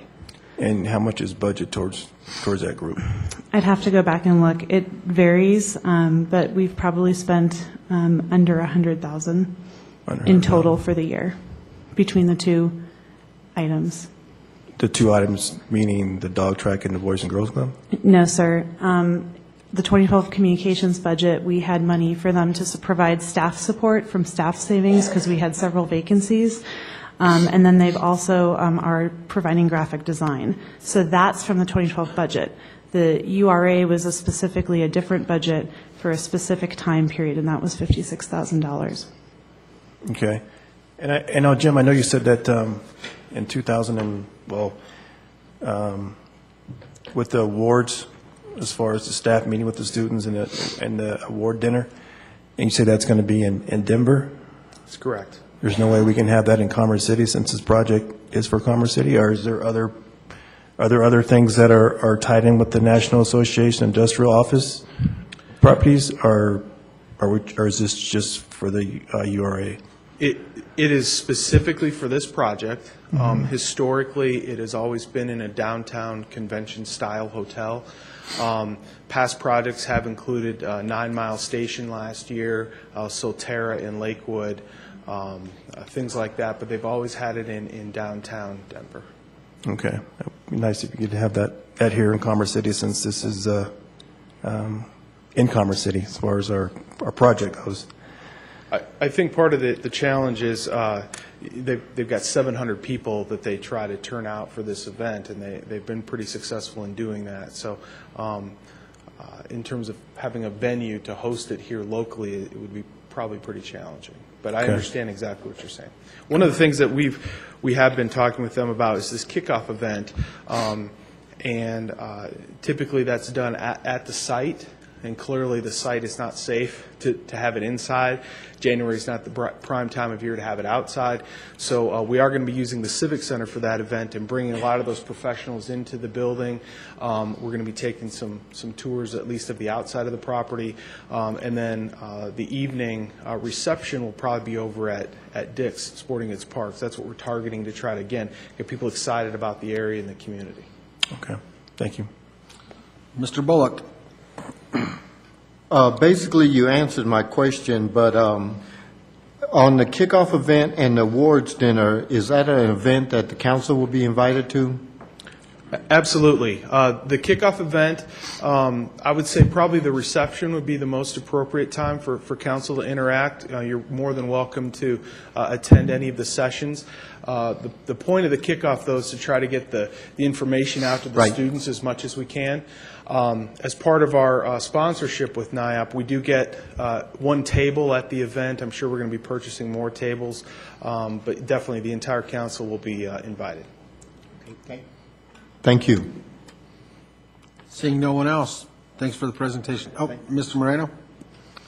Mr. Hayes, I'm sure, considering that we have so many different items going on in this redevelopment, I'm sure you can appreciate a bit of skepticism from residents that their input will actually be employed in this, the concept of the plan.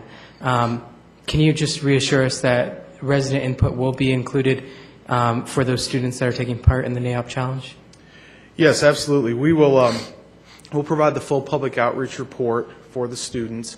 The NIAP committee has developed an FTP site, which is a file transfer protocol site, where we're uploading all this information to that site. In the past, they'd given them a big book of information in hard copy, and I think going to an electronic age that we found the FTP site's going to be a lot easier for us to give them information. So they'll have access to the full report. The other thing that we did during that outreach is we showed that funnel diagram to the residents that commented, to let them know that we're taking everything into consideration right now, and then as we start to filter this through the economic development analysis, making sure that there's true market feasibility for their ideas, things will start to get whittled down, but we're definitely going to consider everything. Great. I was excited to see a particular emphasis on high-density development, particularly because this site, I think more than any other in the city, being surrounded by residential development, has the population to actually support that kind of development, so that was exciting. You mentioned a desire to see the dog track or the field be preserved. Considering the lack of maintenance that has occurred, what kind of state is the track and field actually in right now, and is there something that the city should be doing to maintain that if that's one of the desires? That's a great question. It's in very rough shape. I mean, the sod is, if not dormant, it's definitely dead at this point. The track's in pretty bad disrepair. You know, one of the things that I talked to when I took the Historical Society through the property is that maybe we don't actually keep the things in their exact location, but you know, maybe we do an honorary scoreboard or an honorary track or something like that that would get flushed out during the site planning. Clearly, it would take a lot of investment to keep the track in that current location. It's just one of the things we're going to have to flush out during the process. Okay. Thank you. And I have a question for Michelle, actually.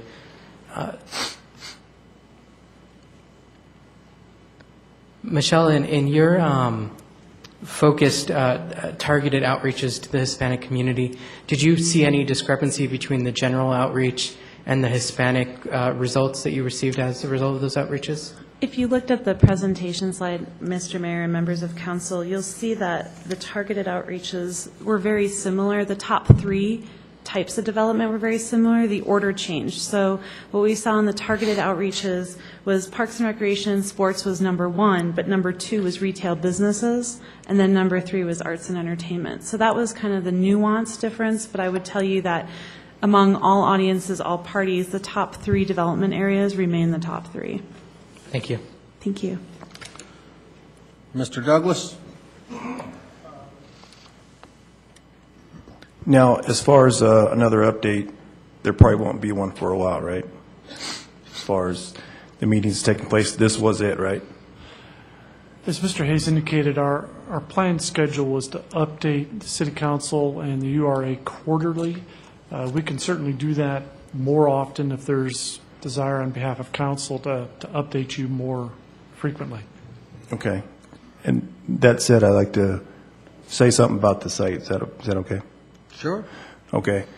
For those who may be concerned, as part of my campaign, I promoted development of the former dog track, which was purchased by the City of Commerce City as an urban renewal project, as a full-scale hospital or medical campus. I'd like to take this opportunity to relay a brief explanation of my reasons for urging you all to understand my passion in pursuing this viable and valuable project for the site.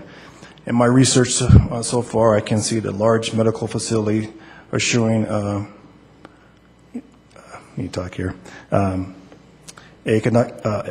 economical influx for the community, bringing a stable market and customer base for surrounding business, attracting incoming business such as restaurants and retail we long for. Even more than that, ensuring sustainable jobs and encouraging residential growth with the potential increase in property values. I know that many of the citizens have thought of such things as a water park or massive retail or housing complex, and several other thoughts-provoking, interesting ideals. However, in understanding the needs of the city, parsing the needs of the southern part of the city, none of these would bring the bountiful increased opportunity that medical campus would bring. We talk about building hotels and retail, but in doing so, we lack the customers and other viable attractions it would take to support something like that. However, a reliable and sustainable customer base for all these things will be in place with the development of the medical campus.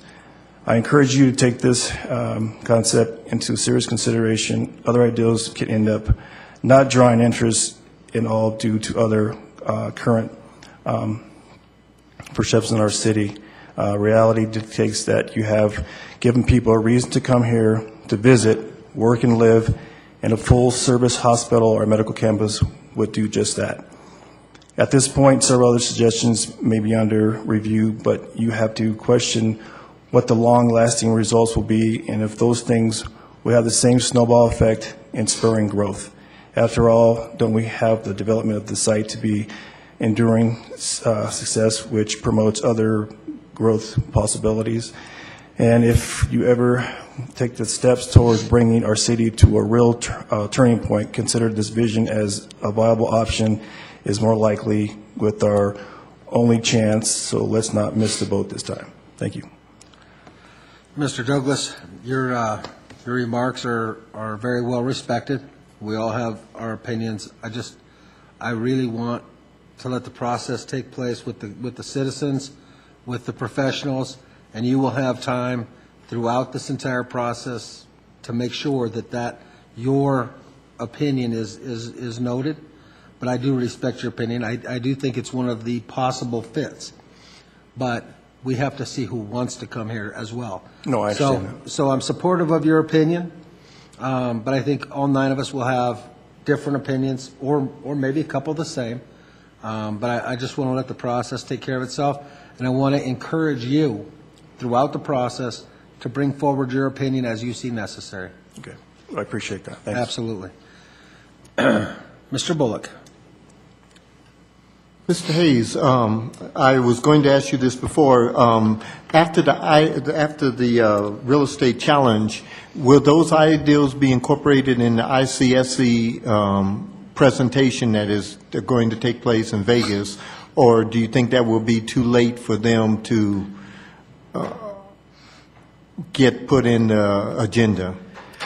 That's a great question. The timing is going to be extremely tight. ICSC starts May 20th. The final event is May 2nd. So I think we're going to try to have our collateral, if you will, or our marketing materials done before then. But that's something I need to work with the economic development team to figure out if we can try to integrate some of those ideas. I would think at a minimum, we would probably have at least a better understanding of what might fit in the market, because there are going to be pro formas and a lot more analysis that come out of that student effort. Thank you. Mr. McEldowney. Thanks very much for the update. Again, exciting to see the evolution of the process from those early starts during the URA discussion. Sort of keying off the mayor's comments and Mr. Bullock's comments, I guess, about ICSC, we've got two sort of premier properties that are going to be in a position to be touted and advertised at the ICSC show. Are there any considerations yet about how to do that? I mean, I know we've never been one to actually get a piece of real estate on the floor at the show. Mostly it's been meetings that we attend or coordinate. And obviously they're two very different properties. Any consideration about putting together an actual, I can't recall the cost. I know booth rent through my own expiration for other things it's costly, but I just wondered if there were any thoughts at this point about how that marketing effort at ICSC was going to go, if it was just going to be more of sort of our past approach with developing collateral and then meetings being scheduled. Well, we're starting those thoughts right now. As you know, I'm going to be taking over as interim economic development director here in about a week, but I've already started to meet with the staff. Michelle Hill did an outstanding job last year in getting that organized. We are going to have some meetings probably starting within the next week or two to try to strategize on that. We've got Julie Jacoby on board now that we didn't have last year, who has a retail background. So I can tell you that we'll give you continuous updates on that progress. Those are all very good suggestions that we need to figure out. Great, thanks. Seeing no one else, Jim, I would like to give you one of my opinions. It's my opinion that government should be very careful about being involved in private business. I want to make sure that as this progress, the project moves forward, that government does not participate in private business sector to take away any opportunities from any other business out there that does that does development type of stuff.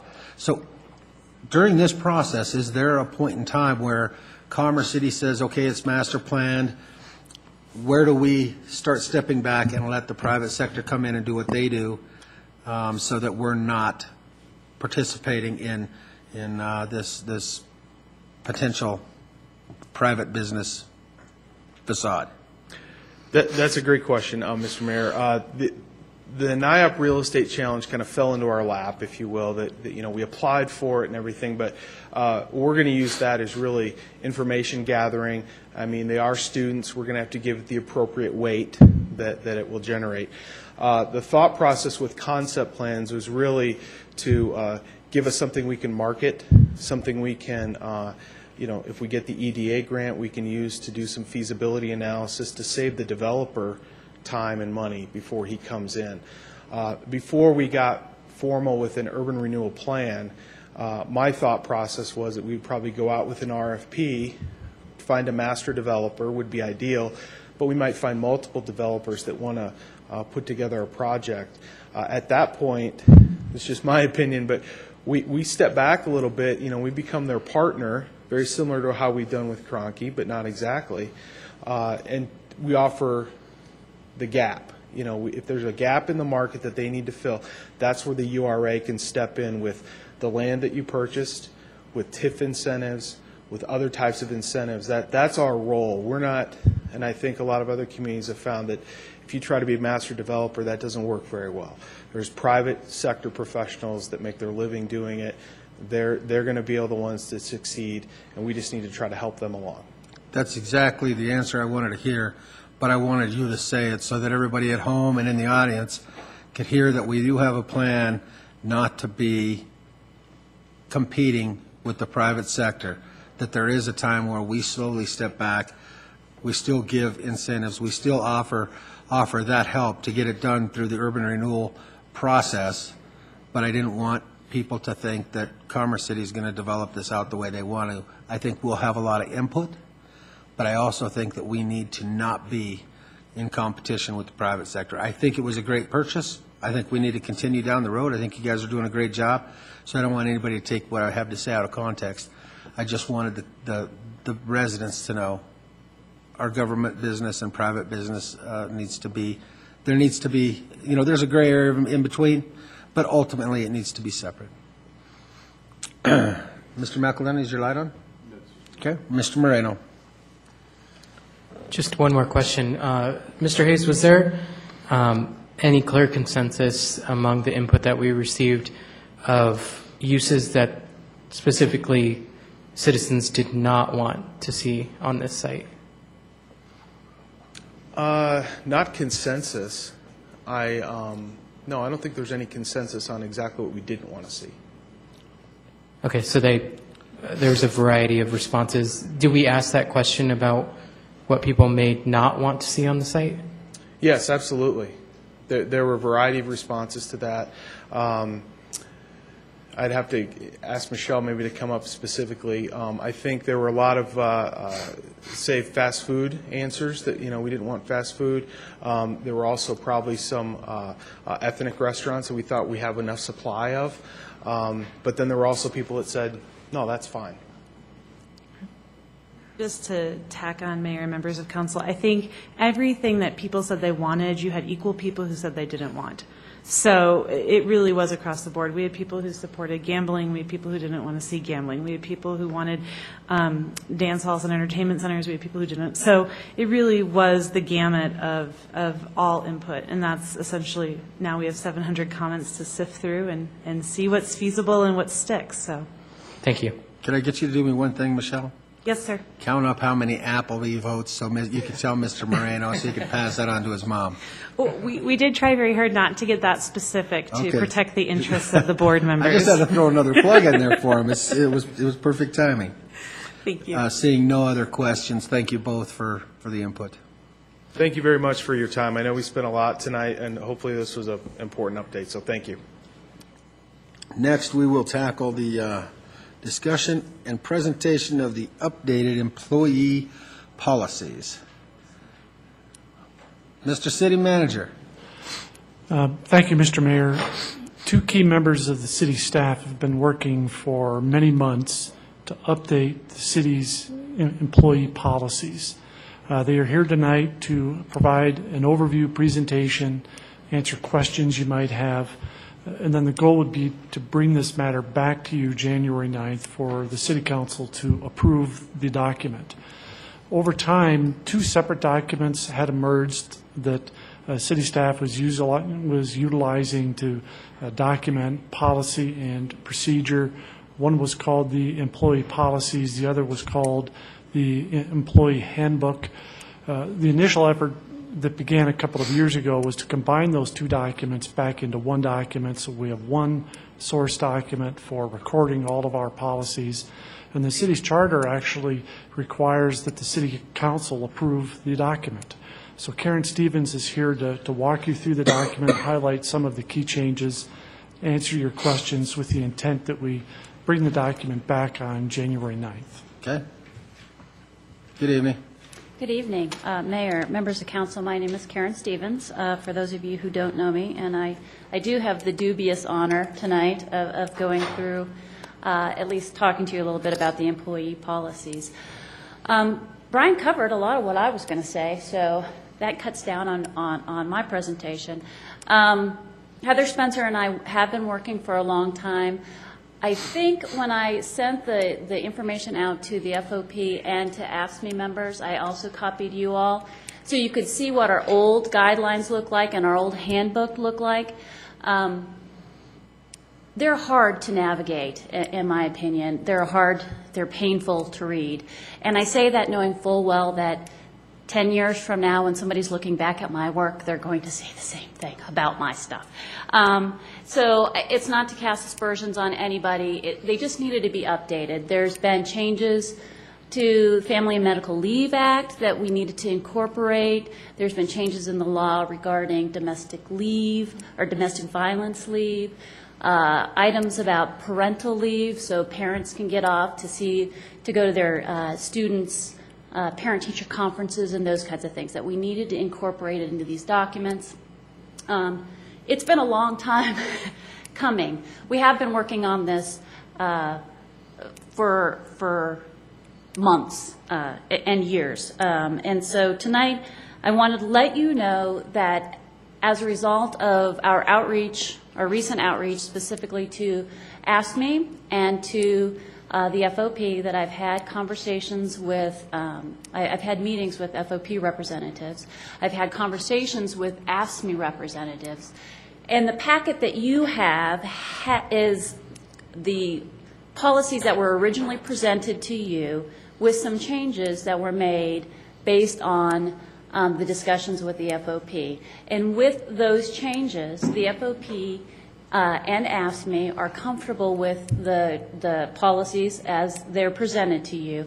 The FOP has asked for an additional policy to be added, which we will bring back to you when it's set for adoption on the 9th. And that's a policy basically that would give employees the ability to ask for a representative to be with them if they're going to be part of, have to participate in an investigatory kind of interview if there's discipline that may be imposed. If you have any questions, I mean, you all have seen these policies, so instead of me kind of going through them, I'd throw it open to you all if you have questions on any of them. Mr. Moreno? Ms. Stevens, I did have a question about one of the provisions, provision 5.9, voting. I think it's admirable that the city gives a specific time to allow our employees to exercise their right as citizens.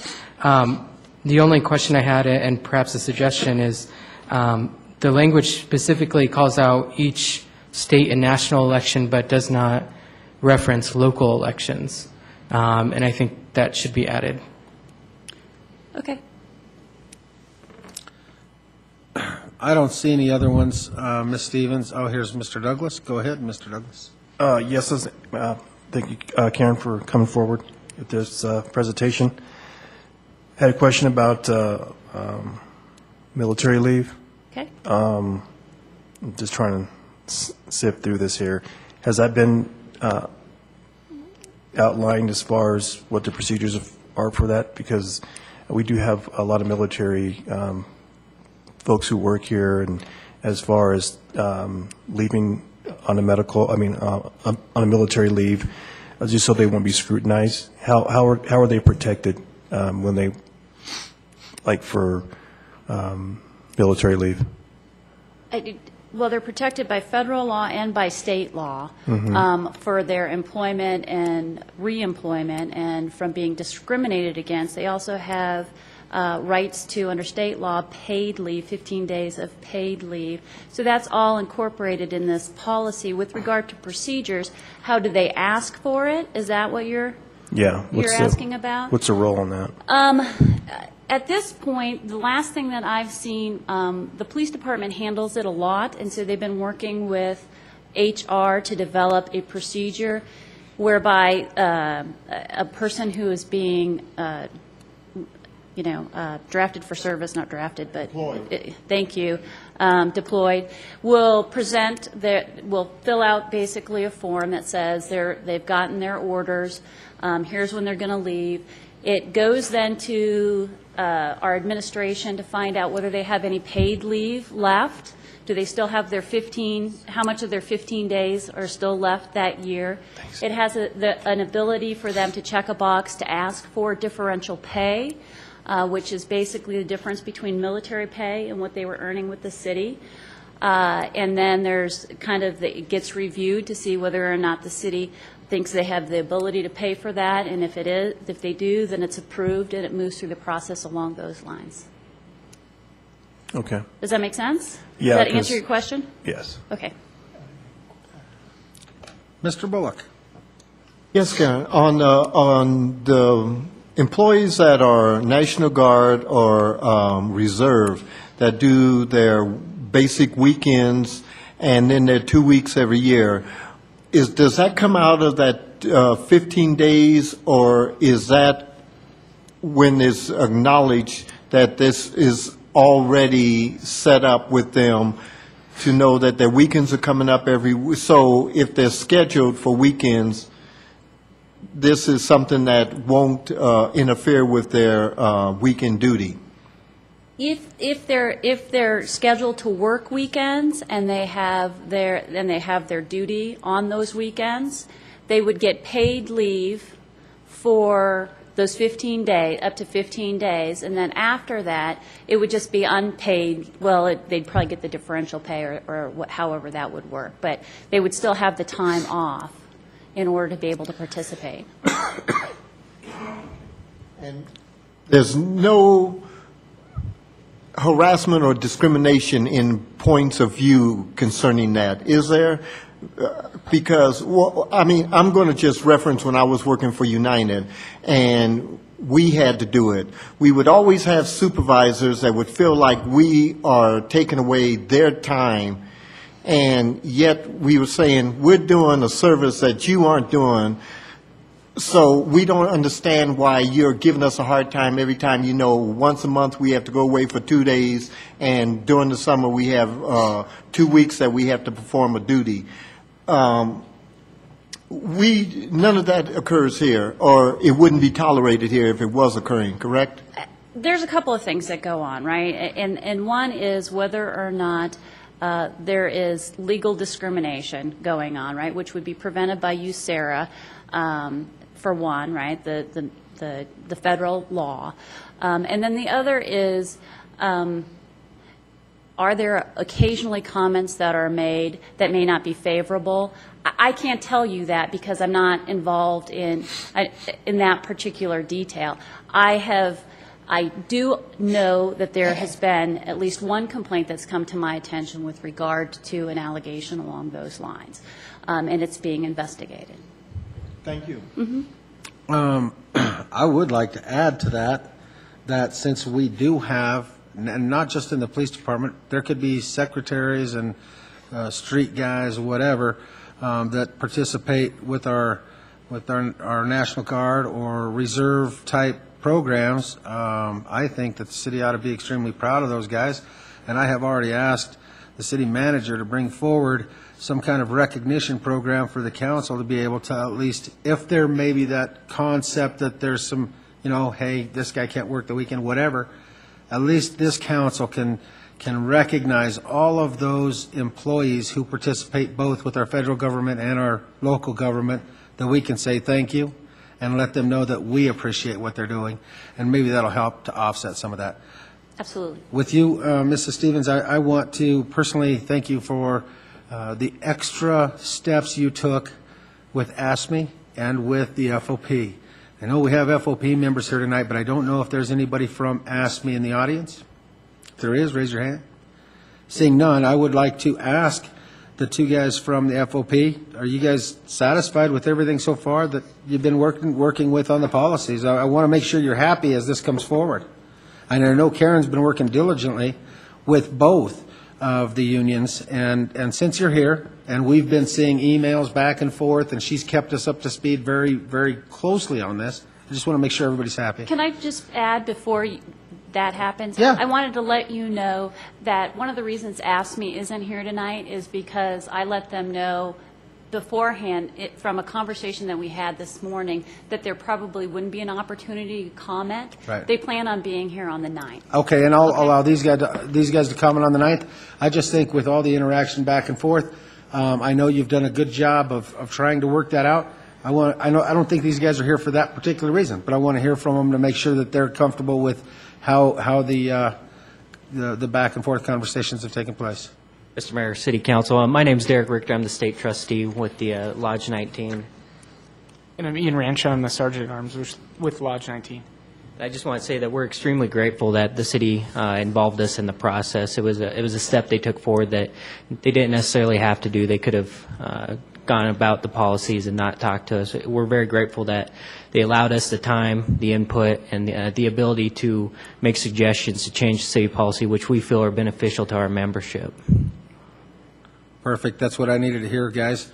Thanks for stepping up to the plate. Sometimes it's really a good opportunity to call someone forward so that they can say, you know, well, we had concerns, and I know you had concerns. Council didn't get involved. Staff worked it out, and I'm glad that this is the outcome. That's why I called you forward this evening. So thank you again for stepping up. Thank you for the time. Absolutely. Seeing no one else to comment, thank you, Karen. JD. Oh, JD's on there. Okay, Councilwoman Carson. And I've been scrolling through this thing, and I can't find it, but I do know there's a piece in there about temporary employees. And that there's got to be a break of service of 60 days. Oh, seasonal, I think. Seasonal Is that right? Yeah. Yes. It's probably in the definition section Yeah. of it, yeah. I guess what I'm going to say is just a comment, that I would like to see this city take every effort that if we have employees that work 10 months every year and then they're off for 60 days, that we find a way to make 12-month employees out of these employees who... I don't know if anybody pushes it that far, quite honestly. I know that's what the Okay. definition is, Yeah. but I don't know if there's anybody that close. Okay. And we've found a lot with our staff that's working some of those seasonal positions. They actually like that opportunity to either, have a break or to travel with their family or go back home, that sort of thing. So it also has worked out well for the employees at their request. So it's kind of a balance. I honestly don't mind the idea that they know they're going to have 2 months off, but I guess what I'm questioning is that it's a continual rehiring of seasonal employees, so that they receive no benefits at that point if they are a seasonal employee. And it's just a comment that I would like to see this city at every effort try to make sure that the employees that we have are benefited full-time employees, even if there is a break in service, such as there is no work, so you receive no pay for 2 months, but you will continue with the health insurance or something along those lines. I don't know if like I said, if we're going to invest in people to train them, to give them all kinds of trainings to make them really good employees, then I would like to see them continuing with the city year after year after year, and not just seasonal employees. There's no investment in our part, and maybe no investment in their part. So, okay. Okay, thank you. Thank you. Ms. Spencer, just a follow-up comment to Councilwoman Carson's concerns that she brought up. Are there any benefits that seasonal employees are eligible for when they are employed by the city? There are some limited benefits, but they're not eligible for the health insurance, dental, vision, that sort of thing. Their benefits are more along the lines of being able to participate in the recreation center pass for the low rate. There is the 457 contributions that they can participate in, those types of things. Okay. But they aren't eligible, for example, vacation time or sick leave or anything like that? That is correct. They do not get general leave banks. Thank you. Mm-hmm. Ms. Spencer, I have one more to add to that.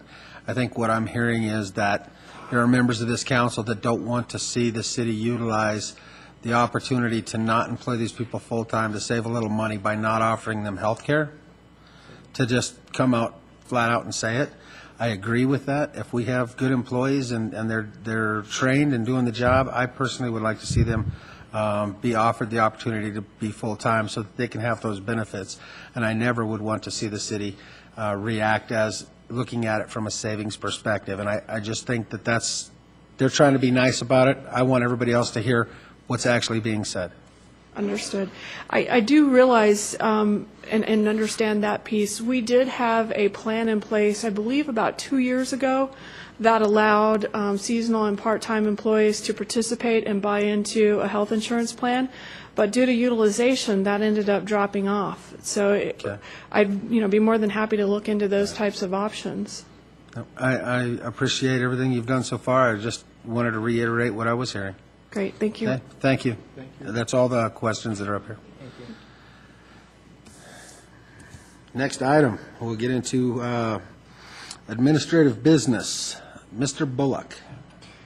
Yes, sir. I have two items. One of them is the cancellation of the January 2nd meeting, and that is a council vote because it's a Monday after January 1st.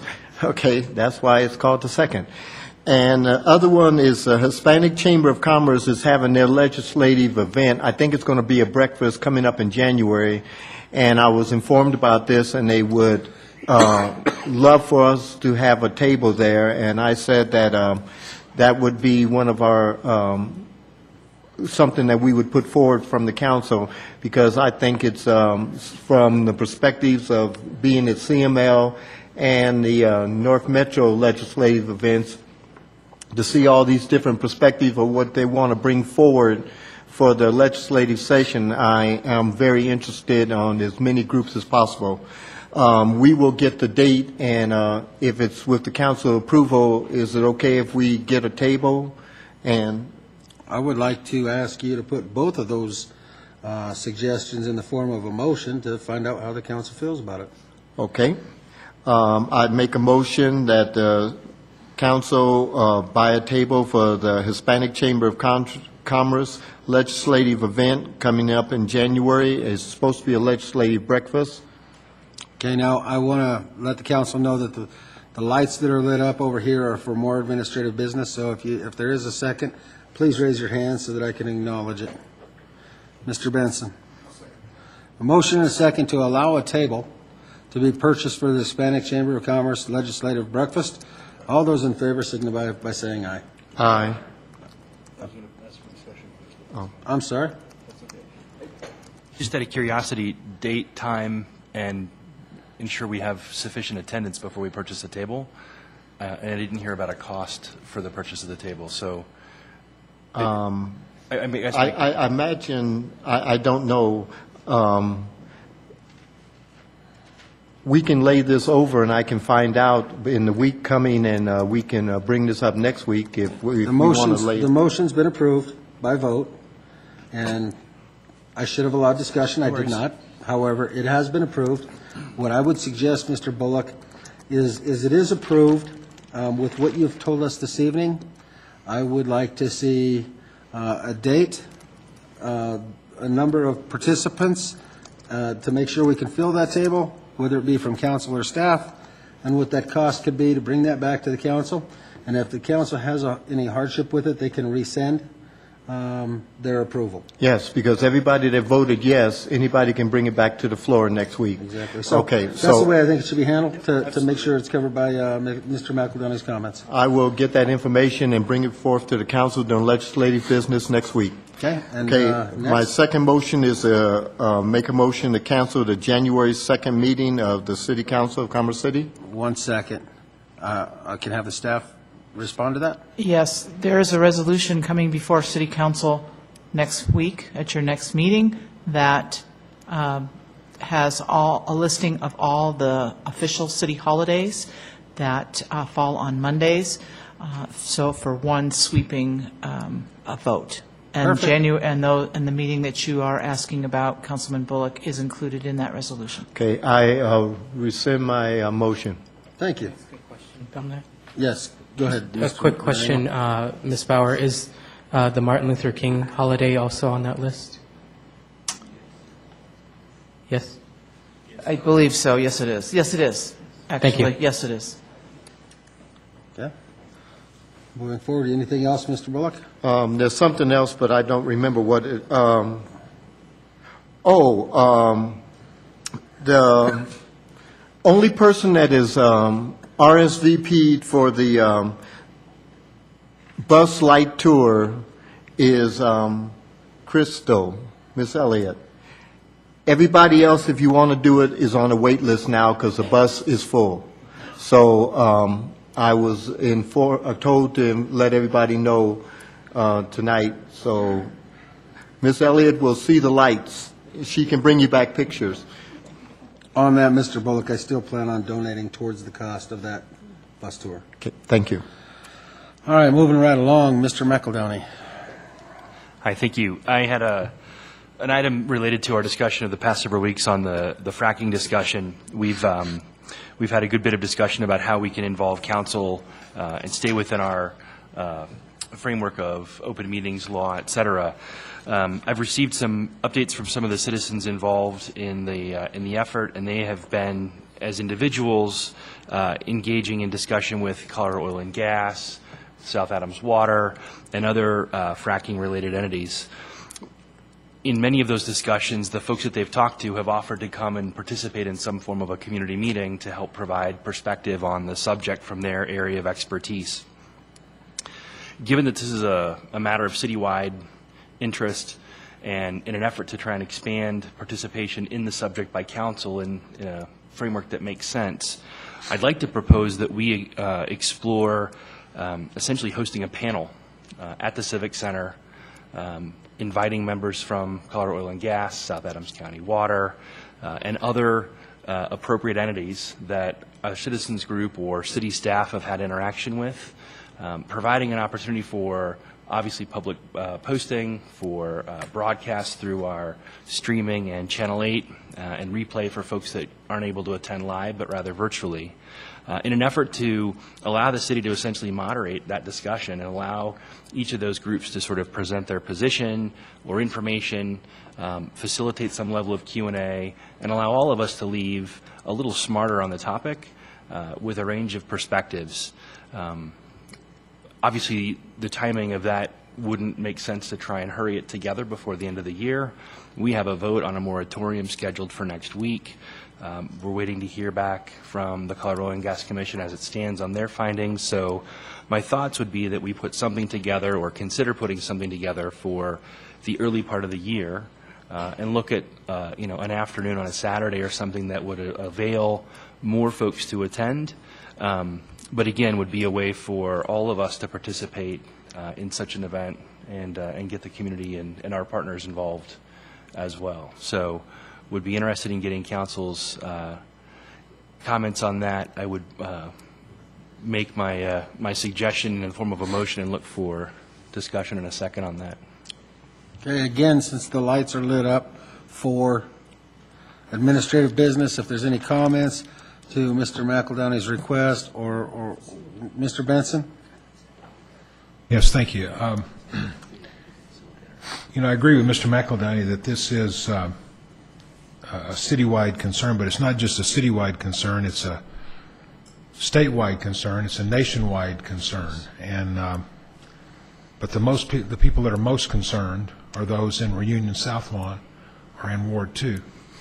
And I would hate to have them have to drive a 20-mile round trip to come down here because they're going to be most of the people that are going to be attending any such meeting. And as you know from an email that I sent last week, I wanted to turn one of my little ward meetings scheduled for January the 10th into a larger meeting where I could have our attorney and somebody from South Adams County and perhaps somebody else speak to us. But I think it ought to be up in Ward 2 because those are going to be the people who are going to be wanting to attend. Mr. Benson, if I may interject, I think probably the best way to handle it, and taking your concerns into account here, you had prefaced January 10th is the time frame you'd like to do a ward meeting. Is that correct? Yes, and I think that. Well, let me finish real quick. Okay, sure. January 10th, Mr. Benson would like to do a ward meeting. I would like the staff to afford to him all of the professionals necessary for him to have this laid out at his ward meeting. However, because it is larger than just Ward 2, that we have after the 10th, we meet Mr. McEldowney's request and have a citywide event here with all of those professionals so that all of the residents have the opportunity, which will, I think, give extra effort on the city's part by allowing the residents in Ward 2 the opportunity to attend close to home, but it'll also give opportunity for the rest of the residents throughout the city to come to City Hall to have a similar presentation with the same staff and the same professionals available. Does that meet your needs, Mr. McEldowney? My only sensitivity is getting the folks in question, our partners, lined up for multiple meetings and the additional staff time in coordinating multiple events. I do understand the challenge of driving the distance, but I also understand that a Tuesday evening is not the optimal time to get a significant turnout. So while the ward meetings are good for typically for a small group attendance, I think we need to look at aligning or massing our resources toward a singular event that invites the broad audience. But again, it will be council's wishes on which way we go. I would personally prefer to have to, just because Mr. Benson had come forward with his desires on his ward meeting, I do think that we can get the professionals at both places.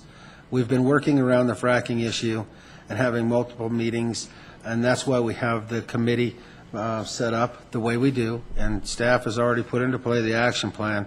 I don't think we can do too much. I think we can do too little. And so with that being said, my preference is we allow Mr. Benson to have his ward meeting. I would ask that be a posted meeting and all the council that wishes to participate. However, I don't think we can do too much and to have a citywide piece done later. Let me ask before I go to you, Bob, is there anyone else on the council that has any comments concerning the scenario? Mr. Moreno? Just quickly, I think there's two different purposes to the meetings described. Mr. Benson, I think yours is largely going to be to solicit public input, but also receive an update on what the city efforts are and what the city, what our contract attorney also says about the issue. I think Mr. McEldowney's meeting that he's proposing is more along the lines of a forum and education about the issue. So I see the two being compatible. It's really two different agendas, like you say. Absolutely. I think, because I want to inform people by letting, and I've talked to Philip Barber, our attorney, today, and whether it's the 10th, 11th, or the 12th, it's going to depend on who can attend on that day. But I'll manage to get that out to the people in Ward 2. And that's another thing, if I might go into that now. Is that, are you through, Mr.? I'm done. I just Before wanted you to point go out on, the I just want to make sure that there are no other council members that want to comment on how these meetings would be structured, if they're okay with two or if they prefer just the one. So, Mr. Douglas, let me finish with this and then we'll move forward. Mr. Douglas. Yes, I agree with Councilman McEldowney on that. I would like to see if we could, the purpose of having it here and using this facility is also streamlining it so it could be on the web simultaneously. So not only the folks in the city can see that, but throughout the nation, because people are really looking at what's going on here and be able to download our meetings from anywhere in the country. They're really watching what we're doing here. So I think that would be great to have that here, and because we're going to have a big audience. So I think the more time we have to prepare for that and make sure that all the professionals that we have on this panel, give them ample time to do that, I think would be great. Okay, so are you for just one meeting rather than two? Well, I'm for two meetings, but as far as what Jason's saying, I think having that here and having the technology involved would be great. I absolutely agree that we have to have one here. Yes. But I'm trying to afford Mr. Benson his opportunity right. as well. Anyone else? Mr. Benson? I would just say that everybody, I mean, even though this is a Ward 2 meeting, as I've always said, everybody in the city and everybody on the council is always invited to every meeting. Nobody is excluded I guess whether they're a citizen of the Commerce City or wherever they live, they're invited to come to these meetings and participate in them. And I guess finally, in order to notify people, I like to use direct mail, and that's going to take some money, and I would like to be able to use my discretionary funds from 2011 to get that ready to go out. Anybody have any objection to that? Anyone with the objection? To do it in 2011, Jim. In 2012. No, the money will be spent because we got to get everything printed up and ready to go out. So you want to spend 2011 money to get it ready to go, and you're going to make that expenditure prior to 2012? Is that what you're saying? Yes. Okay, I have no problem with it. Any concerns with Mr. Benson's request? Seeing none, Okay. let me let the city attorney interject. Mr. Mayor, what we should do is have the council, by motion, approve the attendance of staff at the ward meeting, because we've had that kind of discussion before, is how much staff time would be involved and so forth. So that's why we need the entire council to approve that. And we have done that, I believe, in the past, have we not, Mr. Benson? So At some of them, but given the makeup of some of the former councils, that's been extremely difficult. okay, but this, I on this, think we should I do can handle that. that. And then secondly, then for the second meeting, we should also Have a motion to approve direct that staff to start as a putting it together? separate meeting, because actually, are we going to be considering that second meeting as that's not a meeting of the city council? But do we need to post it then, though? Because there will be participation. Absolutely. you I have to would post it. expect it would be posted. Yeah. Okay, I think we ought to post both those meetings, Right. because if I agree. the council's going to attend and participate in the ward meeting, I think that would be a great idea to post both meetings. Okay. so those were my comments. Okay. Mr. Moreno? I am ready for a motion. Would you also include the expenditure piece of it as well? I move to allow Councilman Benson to utilize staff necessary at his ward meeting and to utilize discretionary funds from 2011, provided that, one, that they are available, two, that the expenditure occurs before the end of the year.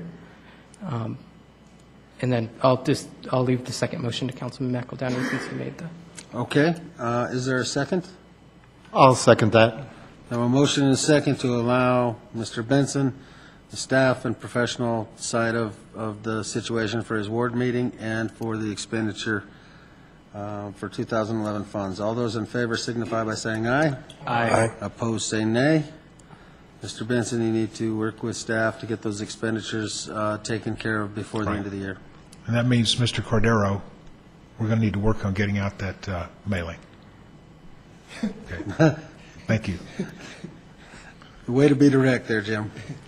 Okay, Mr. McEldowney, would you like to make the other motion? Yeah, I'll make the motion again. I would move council support of a city-hosted forum on fracking to involve our key partners on the subject in the community, with the Colorado Oil and Gas Commission, et cetera, the list of specific invitees to be determined later.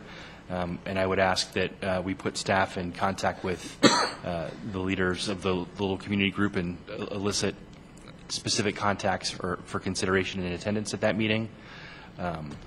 Date to be determined, obviously, sometime after Mr. Benson's Ward 2 meeting, and based on what appears to be availability of those key participants. Mr. Douglas? Second. A motion and a second. Is there any discussion? I would just like to say I do believe it's important to have the two, because if someone can't make the one, they can make the other. And as well, we may get more information that we can utilize from Mr. Benson's meeting for the forum that would take place here. So I'm supportive of it all the way around.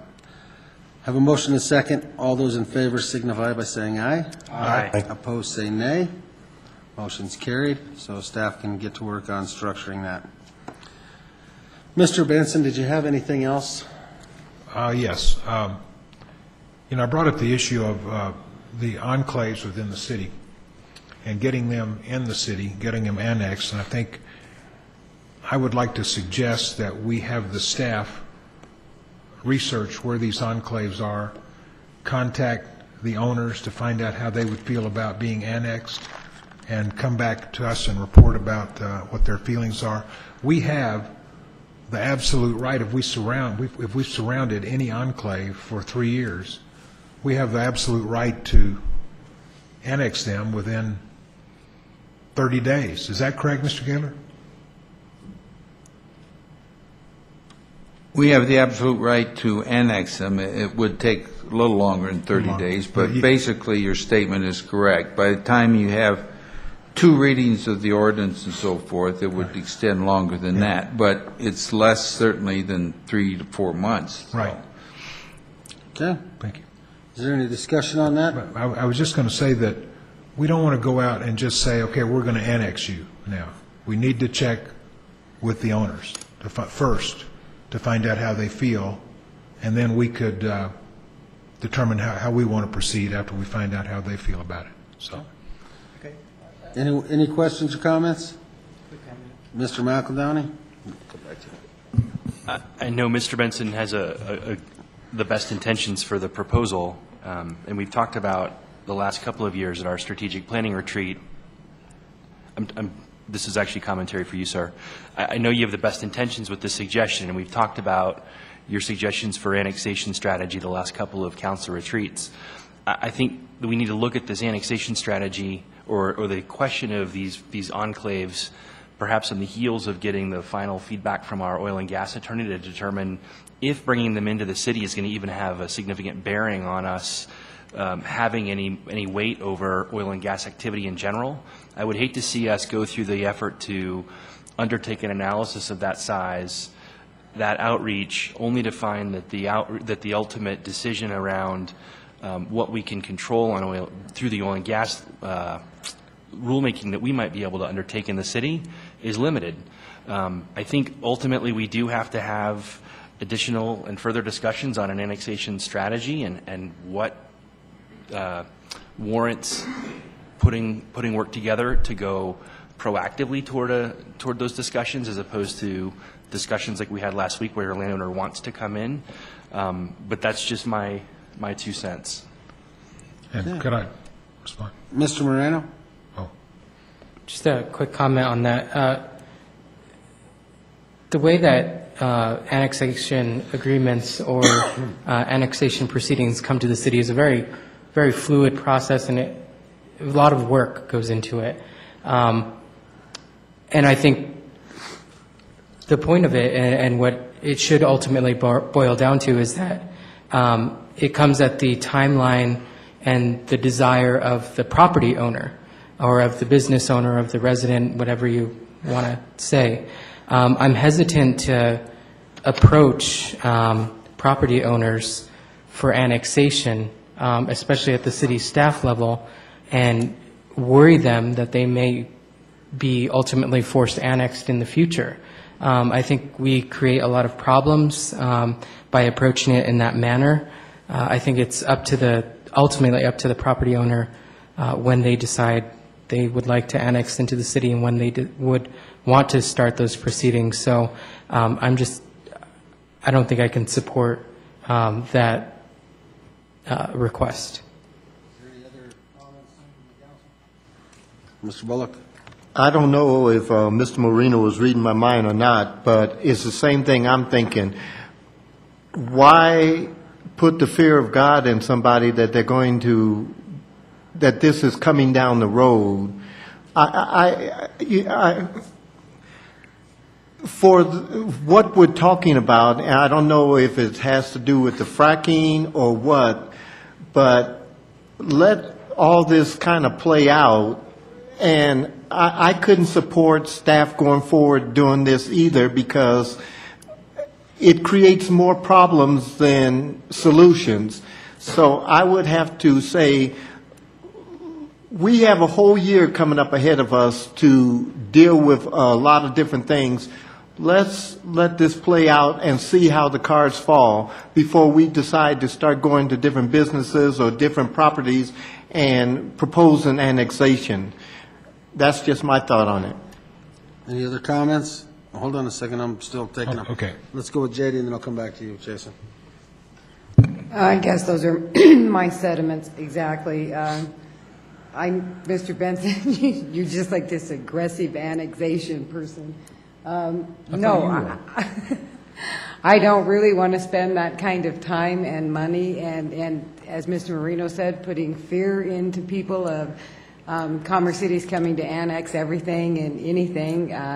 If people really are an enclave out there and one end of the city, they can do the due diligence of what it takes, and instead of reaching out in your terms of, and I do think it causes a lot of controversy when you do that. So no, I could not support that. Mr. McEldowney. Thanks. I guess just one last comment. If my assumption is correct, and this is in an effort to gain control around the subject of fracking, I think the other consideration is that many of these parcels sit in the county, and the landowner actually either controls or has leased their mineral rights. So this is a revenue opportunity for them. So the odds of someone who has leased out their mineral rights for extraction wanting to entertain a discussion about coming in so that we can control or limit their ability to profit off of those mineral rights seems like an angle that is kind of a non-starter. So I think in addition to the comments from my peers, I would just suggest we hold off. Any other council members have comments? Mr. Douglas? Yeah, I'd like to hold off on that as well, because Bob and Gaylor, we're going through to see about putting a moratorium on there, and we don't know what the ruling's going to be with the oil and gas tomorrow. So let's just wait and see what happens with all that stuff, because we have a lot of things coming ahead of us, and we don't need to be too hasty on this. Thanks. Anyone else? Mr. McBroom? Just a brief comment about annexation policy in the broader sense. When the City Council and Planning Commission adopted an update to the city's comprehensive plan last year, it included with it a number of steps to implement the key goals of the comprehensive plan, and one of them was the development of a more comprehensive annexation policy for the city that would allow for the more orderly development and annexation of land within the city's growth boundary that would still be in unincorporated Adams County. We've begun talking to Adams County about such a policy, and we expect to have an initial presentation for the City Council early next year, in the first quarter of next year. It doesn't necessarily address the specific issue of fracking. It is a more broader annexation policy that we agree is something that the city is badly in need of. Okay, now I would like to make my comments.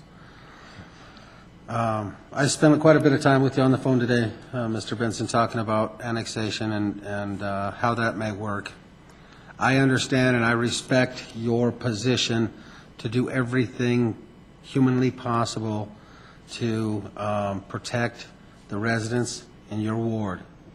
And I think we all feel the same way.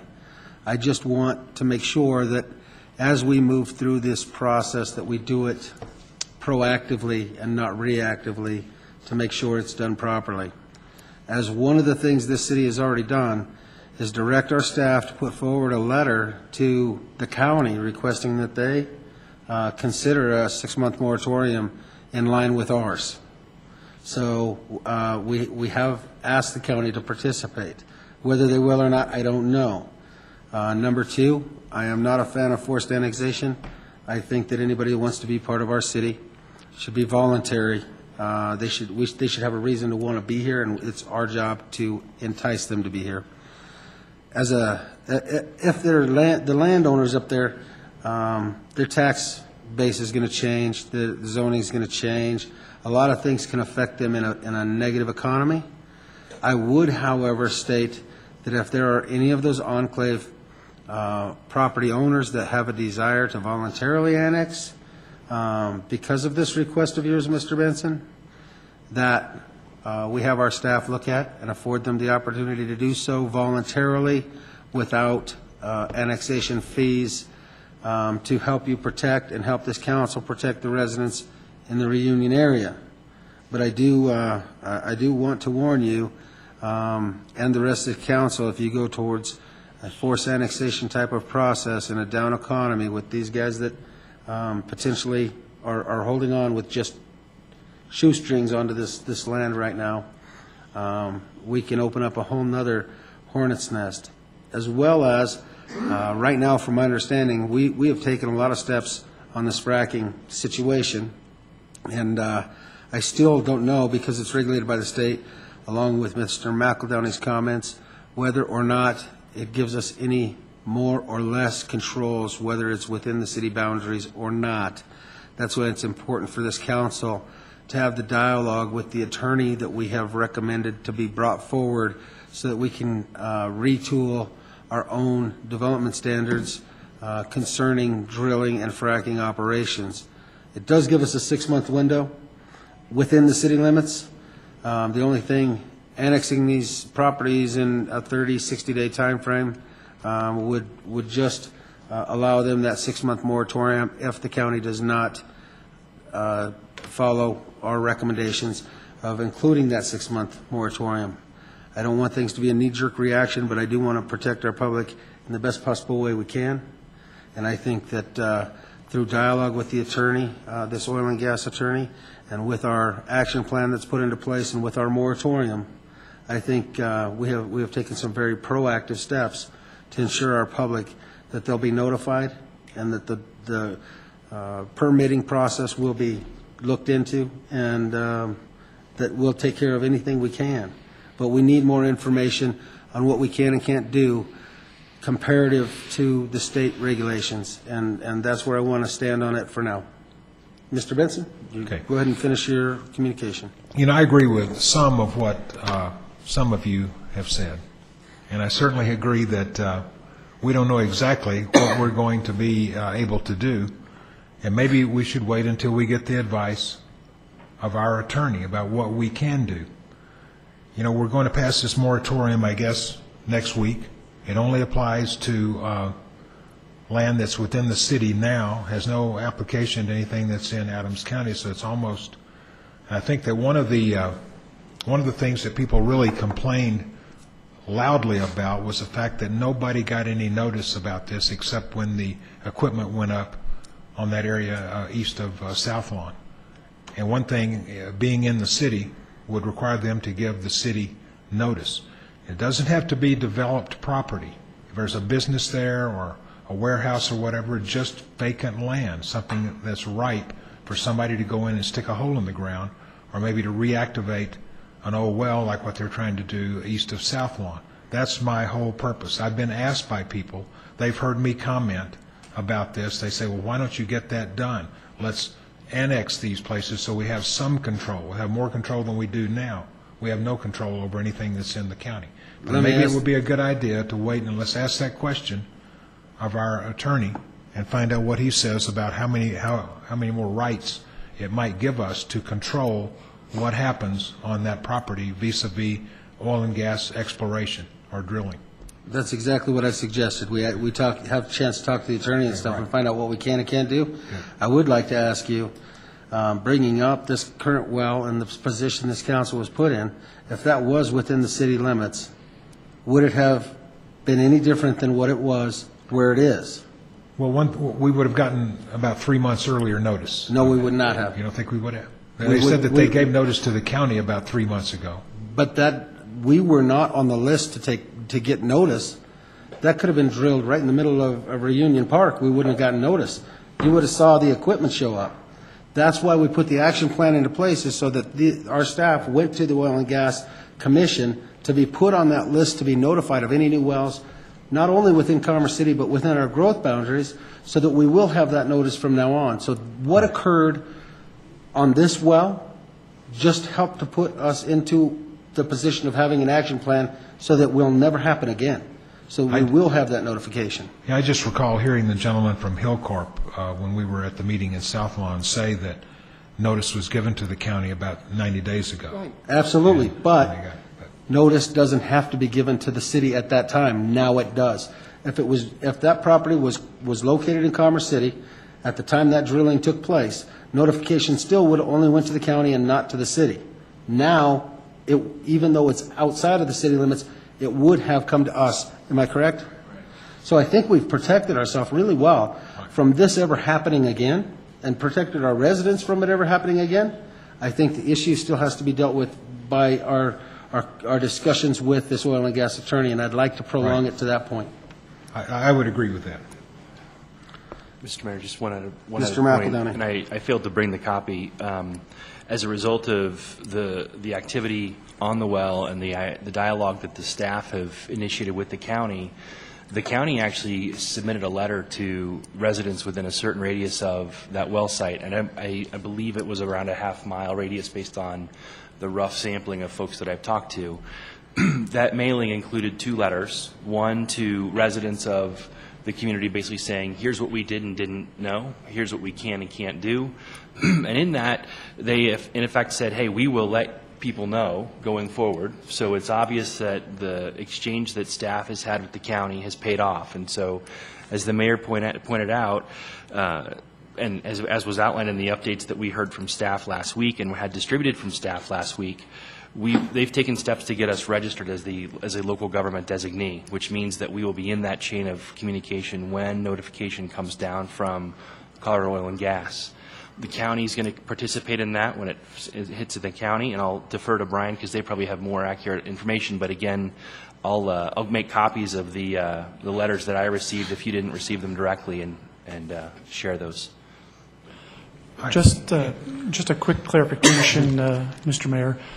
We have registered with the state to be the local government designee for new permit applications for sites within Commerce City. If the site is located in unincorporated Adams County, but within the city's growth boundary, we've asked Adams County to provide notification to us. So we will not actually be the local government designee for county permit applications, but the county's agreed to notify us. We do have it covered either way. Yes. Thank you. Any other comments concerning Mr. Benson's? Mr. Benson, Yes. Go ahead and finish up. Mr. McEldowney, are you saying that I got 2 letters from Adams County about a week ago? Are those the ones that you're talking about? I don't know if they were sent in some way a week ago. I received them within the last couple of days. Okay. But did they claim that they sent out any kind of a letter to No. Commerce City, to residents around there? No, 90 days ago. It was a going forward commitment to Right. help notify within a limited Right. radius. But that was the first that I'd heard from Adams County were those 2 letters. Yeah. that I got very recently, so, okay. Okay, is that all you have? Yeah. Thank you, Mr. Benson. Mr. McEldowney, your light is lit. Mr. Moreno? Yeah, nothing further. Nothing further? Any other council business? Councilwoman Elliott. Thank you, Mayor. I just wanted to reiterate, last week we had discussed the boards and commissions interviews and that we were planning to prolong them till next week. So I think we need to make a decision as far as what time frames, especially since the fact that we received the applications here at our seats. Just need to come to an agreement on that. Mr. City Manager. I believe what was discussed at last week's meeting is that we would do half of the interviews before next Monday's meeting, the interviews would start at 5:30 next Monday. We'll do the second half interviews before the January 9th meeting at 5:30. That's correct.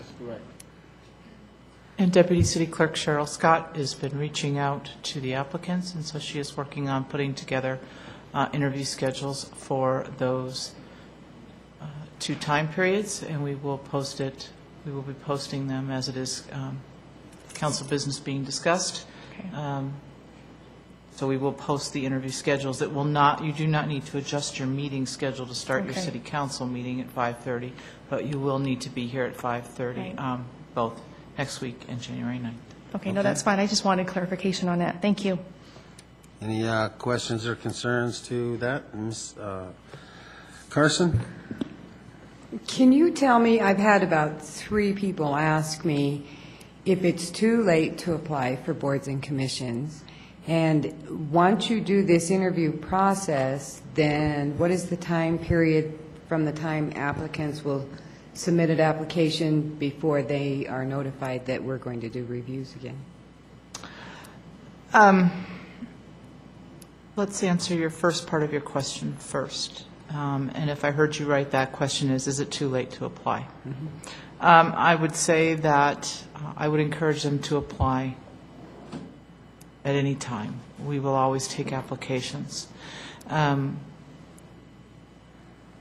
I can't speak to what boards and commissions right now are not full, but we still have some that are not full, and we don't have enough applicants. So again, I would say I don't know that we can get them into this rotation. However, I would encourage them to apply. In regard to your second question about when they apply and getting on a schedule, that all can depend on council. I can tell you that this last round, we sent out 3 advertisements asking for, input and had nothing up until the last one. So we haven't had a large response. We have tried, historically, what we have tried to do is put out a press release, encourage response, get it before council, and move and keep the applicant aware through the whole time.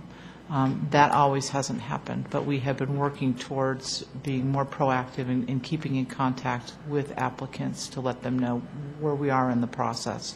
And so we are working at improving that process. But this particular time, we have had people that have applied a long time ago, but we didn't have enough to come before council. That's also an issue that we've had in the past. If we don't get enough applicants, if we get 1 and we have 5 or 6 boards or commissions, we don't schedule the interviews because we only have 1. So we let them know that we haven't had a large response, and as soon as we do, we will schedule them because council does want to interview everybody. So we've been having some challenges with board and commission, filling those boards and commissions. Well, and I guess that was kind of my question, is if we have a board and commissions that we know are not full, so I would assume that's what you call actively taking applications until they're full? We don't, we usually do one big blast. Okay. And then as terms are coming up for it, we do one big blast. And then again, like I'll use this particular instance where we get different, and then we've had this switch in councils, so that hasn't helped our cause in this particular instance as well. And then we've had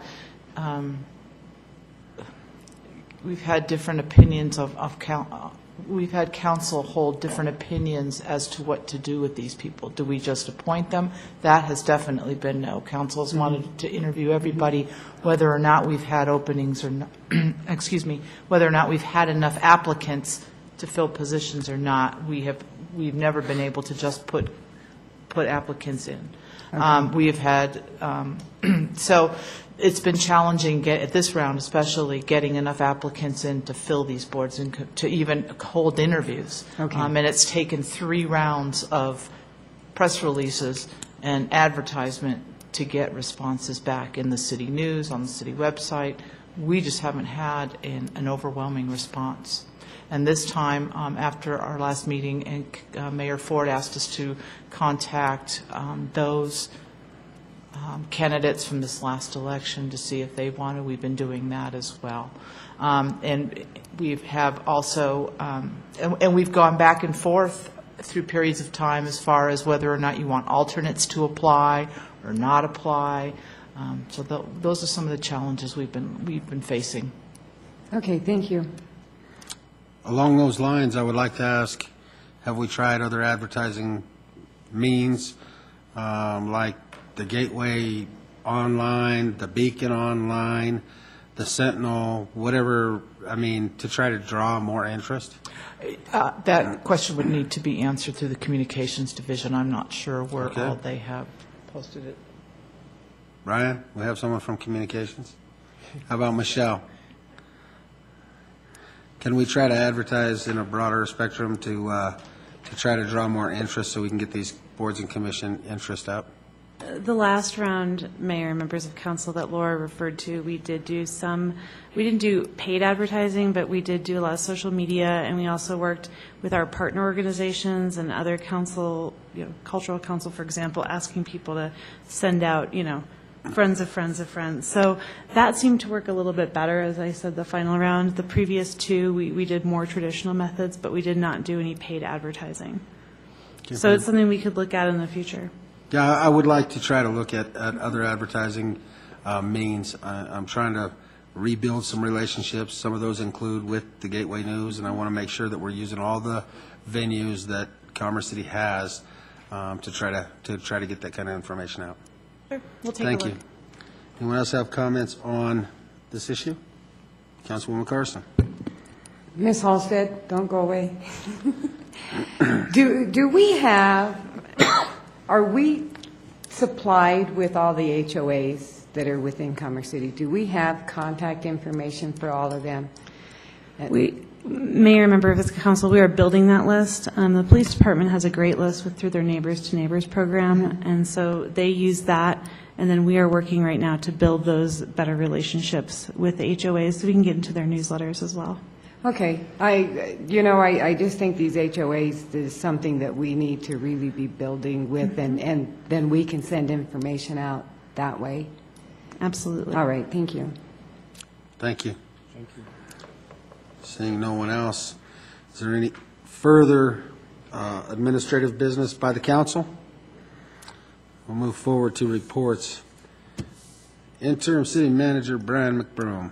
I'll let you go first tonight. Give Bob a break. Thank you, sir. Just some quick updates from the information that we sent out earlier today, the weekly update that we're now only sending via email to you. I'm just going to pick some that I think might be higher priority items. We are working on a study session topic to discuss options for going back to a more traditional study session format for the second and fourth meeting of every month. We're hoping to do that in January, bring back to you some options. Secondly, you might have noticed that Zoe's Coffee Shop out in the atrium was open before the meeting started tonight. That was one of the options that council asked us to look at. The owners of Zoe's have agreed to give that a try on Monday evenings and see how business goes. Next, there was some discussion about the emergency ordinance regarding a moratorium on oil and gas fracking and drilling. That will be on your agenda next Monday night. Additionally, there's information in our weekly fracking update about a new application to recomplete an existing oil and gas well that's located on the east side of Tower Road, south of 96th Avenue. That is within the city of Commerce City. We're working with Mr. Barber to understand, should the moratorium pass next Monday, what impact that would have on this new application to frack at that existing well site. We will report more to you on that next Monday night. As was mentioned earlier, we are now the local government designee for new permit applications within the city of Commerce City. And finally, I believe this was mentioned earlier as well, we are putting together a letter to the Adams County Board of Commissioners asking them to consider a similar moratorium to take a break on oil and gas activities in the county within the city's growth boundary also for a 6-month period. So we'll keep you updated on the response we get from the county on that as well. Okay. Thank you. Mr. Attorney. Just a couple of things. Just so the council knows, when the city calls, it has a need for special counsel, legal counsel, that's part of my responsibility to get someone on board to satisfy your needs or your concerns in that regard, and that's what I've done with Mr. Barber. But he does have a responsibility to keep me informed of what he's doing. And also, I monitor his bills. So if, for example, a staff member is discouraged from calling him directly, because if a staff member calls him directly and then he bills for it, I'm not going to approve the bill unless I know that that was an authorized conversation. So I just wanted you to know the way I've been operating, and that's not only true with him, but also with Mr. Barber, but also with Mr. Benedetti, with Urban Renewal, with Mr. Semple, as far as labor is concerned. So that's the way we've been operating, because we have to keep track of what expenditures are being made, because it does come out of my budget. And unless I know that something has been authorized by me or my office, I'm not going to approve it as an expenditure that comes through in his bill. So I think that as long as we're on the same page on that. Now, if you want to operate differently, then I'd appreciate knowing that, and then we'll arrange it for other budgetary approach to the situation. But that's the way we've been operating. So, Okay, I would recommend that any staff person that has an interest in contacting an outside firm, that they go through you, Bob, as well as I think that that's important, that anybody on this council wanting to talk to an attorney would go through you as well, because if I call up Martin Semple and start talking to him about employment stuff and you get the bill, you're not going to approve it. So as long as there's coordination between any of staff in this council to you on that, then you can at least give approval. So say I did want to talk to Martin Semple, I could call you and say, hey, Bob, I need to call him. What's his number? And, I'm going to talk to him for half an hour, whatever. At least you're aware, so when the bill comes, I'm not asking you to deny anybody from being able to talk to him, but just as long as they coordinate. We need to have a point person, so that we can that's you. Monitor. Just as long as it's coordinated, I think we'll be fine. The other thing I wanted to mention, and this probably will come out as part of the conversation with Mr. Barber when we have the session, but I had about an hour and a half meeting with a well driller who was an old client of mine, who was aware of the problem we're having, so he volunteered to meet with me to give me a little education on how some of these activities work. And one of the things that you may know, but I didn't know, is that part of this oil and gas drilling operation, they have the technology where they go down. It's not just a well straight down, but they have a diagonal that'll go as much as 1 mile to 2 miles from the point where that well is dug. So we have the problem of a piece of property that's located in unincorporated Adams County going down and drilling under and picking up from Commerce City incorporated areas. However, Bob, they have to stay within the boundaries of the property. They own the mineral rights. So if they own the mineral rights under both parcels, then they could go down and come across, but they have to stay within the boundaries of their parcel that they own. And you're absolutely right on that, Mr. Mayor. The thing about it is that so many of those developers sold surface rights and retained the oil and gas rights. And that's another thing we're dealing with. So my whole point in even mentioning this is that we really need to emphasize cooperation with Adams County on this whole operation, because we may be, for example, annexing a piece of property for Commerce City, and they just circumvent our efforts by going to the next property over a well on unincorporated property 1 mile away from where we're talking about. So as long as they own the mineral rights under both. That's right. Okay. You're absolutely right. Okay. Anyone else have any comments? That's the extent of my report. Thank you. Thank you, Mr. Attorney. Okay, we'll start with the council. Mr. Douglas. Thank you. Last Tuesday, attended the hometown holiday here at Civic Center. I want to commend the Parks and Recs for putting on that here. They turned this chamber into a winter festival here, along with Santa and elves and activities for the kids. It was a great turnout, and everything looks great with the lights. Thursday, I attended the E470 Public Highway Authority meeting. I brought up the ramp, the on-ramp on Pena, and the money's there.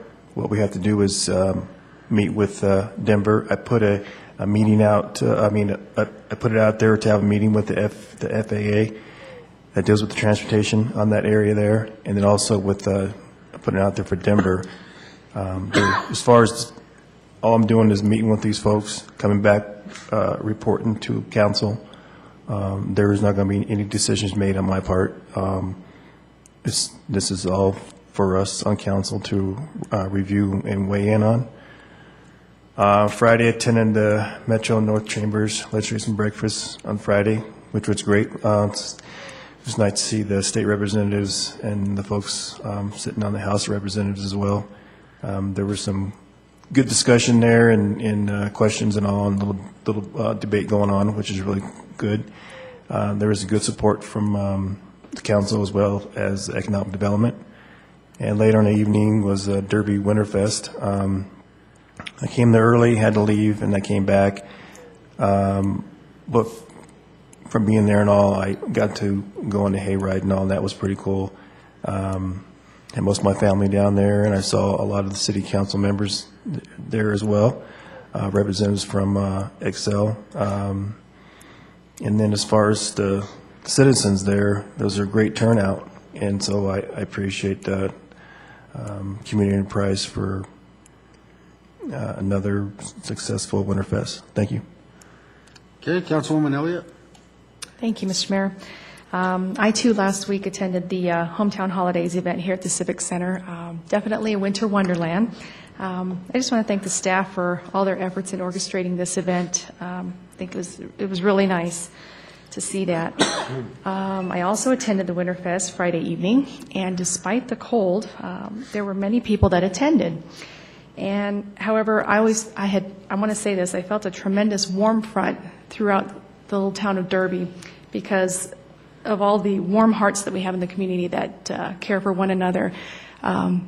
It was really a nice event to see everyone pull together and take care of their own. So I just wanted to touch on that. Also want to thank Community Enterprise and all the other volunteers that made this event possible. And then lastly, myself, Councilmember Teeter and Bullock attended the Excel Energy Cherokee Pipeline Open House this evening at the Rec Center. And of course, this is one of many, this is one in a series of several community events regarding this project. And that's it. Thank you. Mr. McEldowney. Thank you. Unfortunately, this is my first year missing both the Hometown Holidays and the Derby Winterfest.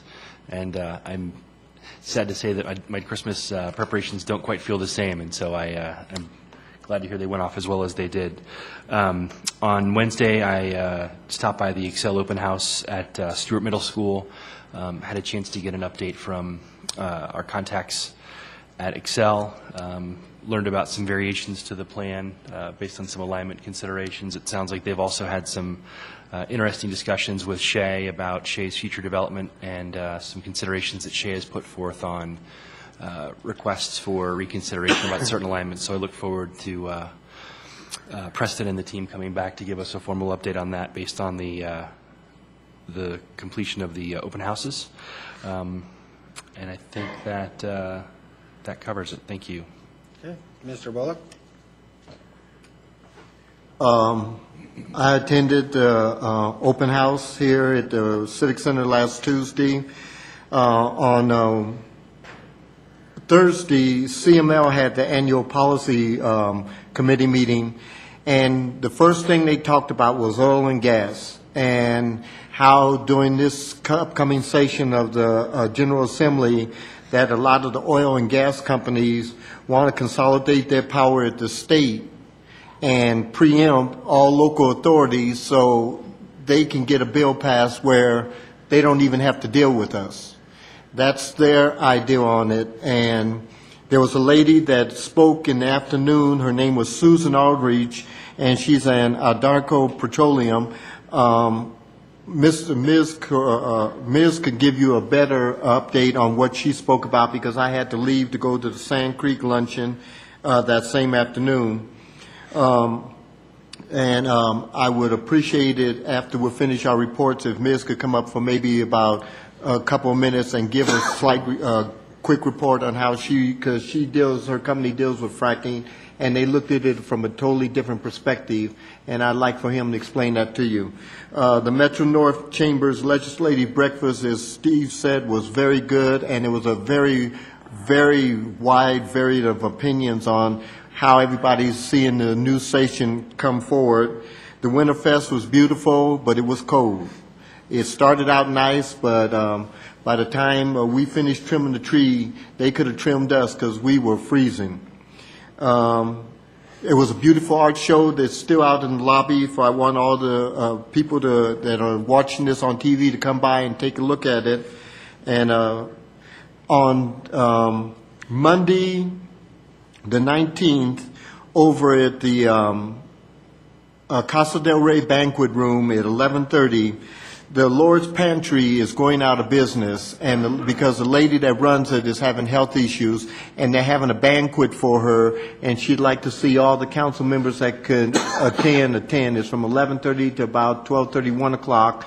La Casa is providing all the food free and the banquet room, and there's floral arrangements that have been provided free, and so I would like to see as many people on council that can attend next Monday from 11:30 to 12:30 over at La Casa's banquet room over in the Derby. And this Friday, we've been invited by the Colorado Country Music Hall of Fame to Lulipas on Colfax and Peoria. Rudy Grant's playing there with his band, and he would like for our council to come and see his band play. And they're still interested in putting the Colorado Country Music Hall of Fame in Commerce City. They're looking for a site to put it at, but they want our city council to be the guest of honors at Lulipas on Friday the 16th from 6 to 9. It's on Peoria and Colfax. Say it for me. Lupitas, okay. Okay, I knew there was something in there I messed up. Lupitas, 6 to 9, Friday the 16th. Thank you. Anything else? I'm done. Mr. Benson. Thank you, Mr. Mayor.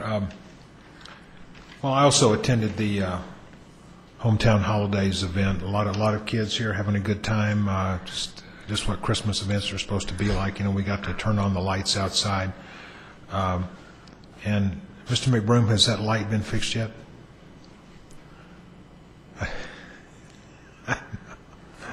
I sent Mr. McBroom an email saying that when I was leaving, and I'd had nothing to drink that night, and when I was leaving, I fell down these stairs out here and kind of wrenched a hamstring and a knee, and a person, you know, with less than my superb athletic skills could have been killed doing that. But anyway, there was no light out there. Anyway, okay.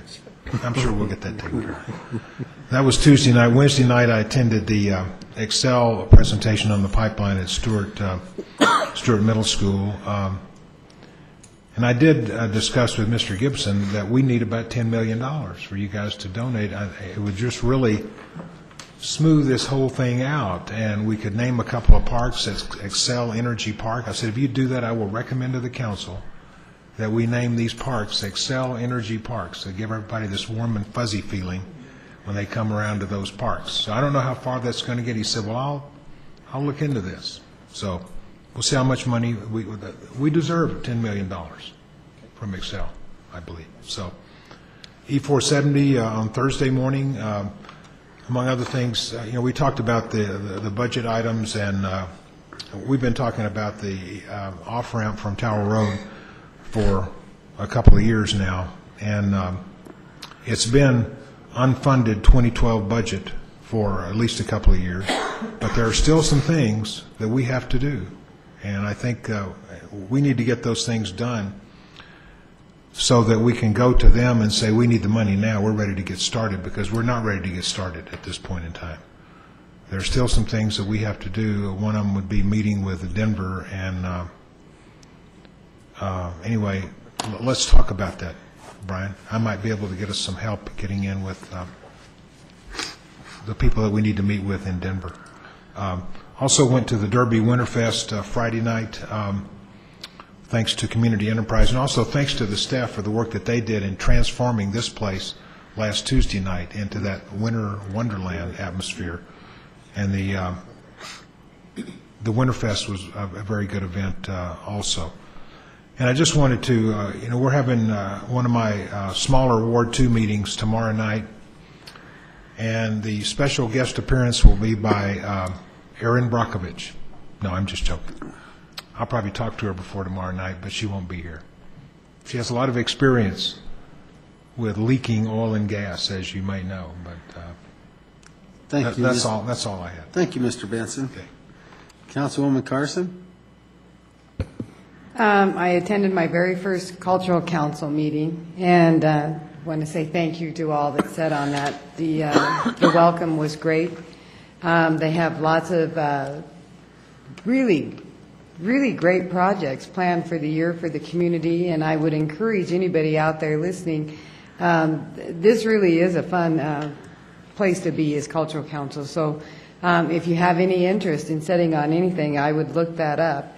I also attended the Excel presentation at Stewart Middle, and Mr. Benson is telling you the honest truth that he did spend about 2 hours talking to Mr. Preston about the public-private partnership. Don't know where it's going to go, but it was a great effort on his part. There was only one citizen who showed up to that meeting, so Excel came completely prepared for a house full. They brought tons of staff, tons of drinks, cookies, and one citizen showed up. The hometown holidays once again proves what kind of staff we have in this city. The performance level of what they put on here it's incredible. This is the third time I've walked in here, and I cannot believe what goes on here. The choir that we had was just wonderful. Then attended the Derby Winter Festival. Mr. Bullock, thank you. I think you were the single person who decorated this. Mr. Teeter helped me. Mr. Teeter and Mr. Bullock, thank you for decorating that tree for us. I did go see it after it was decorated. They did a very good job. And it was a wonderful event down there. Everybody was having such a great time. Yeah, I think I've completed my list now. So I should have brought it up at administrative business. That 104th Havana meeting, did we hold that? Probably inappropriate to ask now, but. That's a very good question. The meeting was held last week. In your weekly update, we do have a summary of the meeting. Not everybody is satisfied. Mr. Schmidt particularly is still not satisfied with the alternative that the city is pursuing. Okay. Are we putting any more meetings together, or is that it with the outreach there? I'd have to look back and review Mr. Clement's notes. Okay. There was some good feedback at the meeting. There was some discussion of other alternatives. I don't believe any new alternatives were raised that would potentially have some better option than the one that we've identified as the best option. But I can confer with Mr. Clements and see if there's any other options we can still look at. Okay, thank you. Mr. Teeter. Okay, I'll just reiterate what everybody else said about the hometown holidays here, the lighting of the lights. Michelle Halstead and staff did a great job. Derby Winterfest also, we did, like I said, we did freeze our behinds off, but it was a lot of fun out there. I also attended the North Metro Chambers Legislature's priority meetings also, and it was pretty interesting. I learned a lot there. And last was, I went to the Adams City High School Interact Club breakfast at Gala Gardens Saturday morning. That's it. Okay, Mr. Moreno. Just quickly, congratulations and thank you to staff and residents that attended the Hometown Holidays event. The fireworks were a nice touch this year. I think everyone really enjoyed that. And again, thank you to Councilman Bullock and Councilman Teeter for decorating our tree for the Derby Winterfest. Whatever deserving family received that tree got a very stylish tree. Purple and silver were a nice color choice. So thank you. Well, I have a few things. I had several meetings with staff throughout the week. We met with the Gateway News to start renewing our relationship, which I thought was really well. Made it to Rotary on Wednesday. Also, on Friday, I had the pleasure of hauling 150 trees for Derby Winterfest. And after I had them unloaded, I had the pleasure of going and picking up 600 toys from Toys from Tots to help distribute next weekend with the kids. So I spent the entire day working on Derby Winterfest. I did take a break at lunch to have lunch with Mr. Franzman, who purchased the Car Wash Lube Center on about 69th and Highway 2. Calls it Johnny Suds. He has interests to look at other opportunities in the Derby area, so I allowed him some time Friday, and his partner had a great discussion, and am setting up a meeting to bring them in to City Hall, meet with the city manager and with Jim to talk about economic opportunities, which I think is great. Hometown Holidays was exceptional, and I took a step and asked Michelle Rogers, and she did very well by putting together some letters, both for the staff that worked at Hometown Holidays and for the staff that put together the Christmas party. That is a personal thank you from the council and the mayor, and I signed all of those this evening so that we can make sure that the staff that goes above and beyond on different occasions can get some personal reception from this council to know that they are appreciated. So just a heads up for the council, those cards will be going out, and I think it's a nice touch that we try to do that whenever our staff goes above and beyond. I think the Christmas party was the best I've seen that with the city of Commerce City, and with my past terms on council and being the mayor and 10 years with the city as an employee, I was thoroughly impressed. I was impressed with the participation as well as the venues. So I felt it necessary that we start letting the staff that take the time to participate on the different internal boards to make these things happen, that we respond and let them know that we're appreciative. So one other thing I have is 104th Avenue. I'm getting a lot of calls, some of them not real nice calls, about why I'm allowing construction when there's nothing going on. I would like to say that having to drive that on a daily basis and drive past and very rarely see any activity, that we try to put some pressure on those contractors from the standpoint of, if you're going to be working, fine, have your cones and your barrels in place and your traffic control devices. If you're not going to be there the next day, get them out of the roadway so we can use the road, because for one little spot, they take a mile and a half of road and they cone it off, and that's what becomes a burden. So I'd like to say, guess what? Come back day after day. You don't have to tear down your construction zone. But I'd like the city to apply some pressure to say, if you're not coming back on a daily basis, move the cones off the road so that the citizens of this community can utilize that roadway. So I had to bring that up. And with that, I will ask if there's any other further business to come before this council. Mr. Douglas. I forgot to thank Adams City's, Adams 14 School District for a little art show up out in the lobby. and I encourage the citizens to come out and view those art pieces. There's some really good work out there. Thank you. They are beautiful. Anything else to come before the city council this evening? I'm really glad to say that we're ending right around 10, so we kept a nice tight schedule tonight. Folks, have a good night. The meeting is adjourned.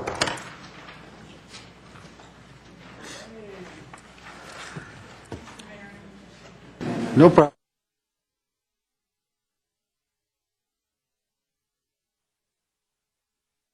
4th Avenue.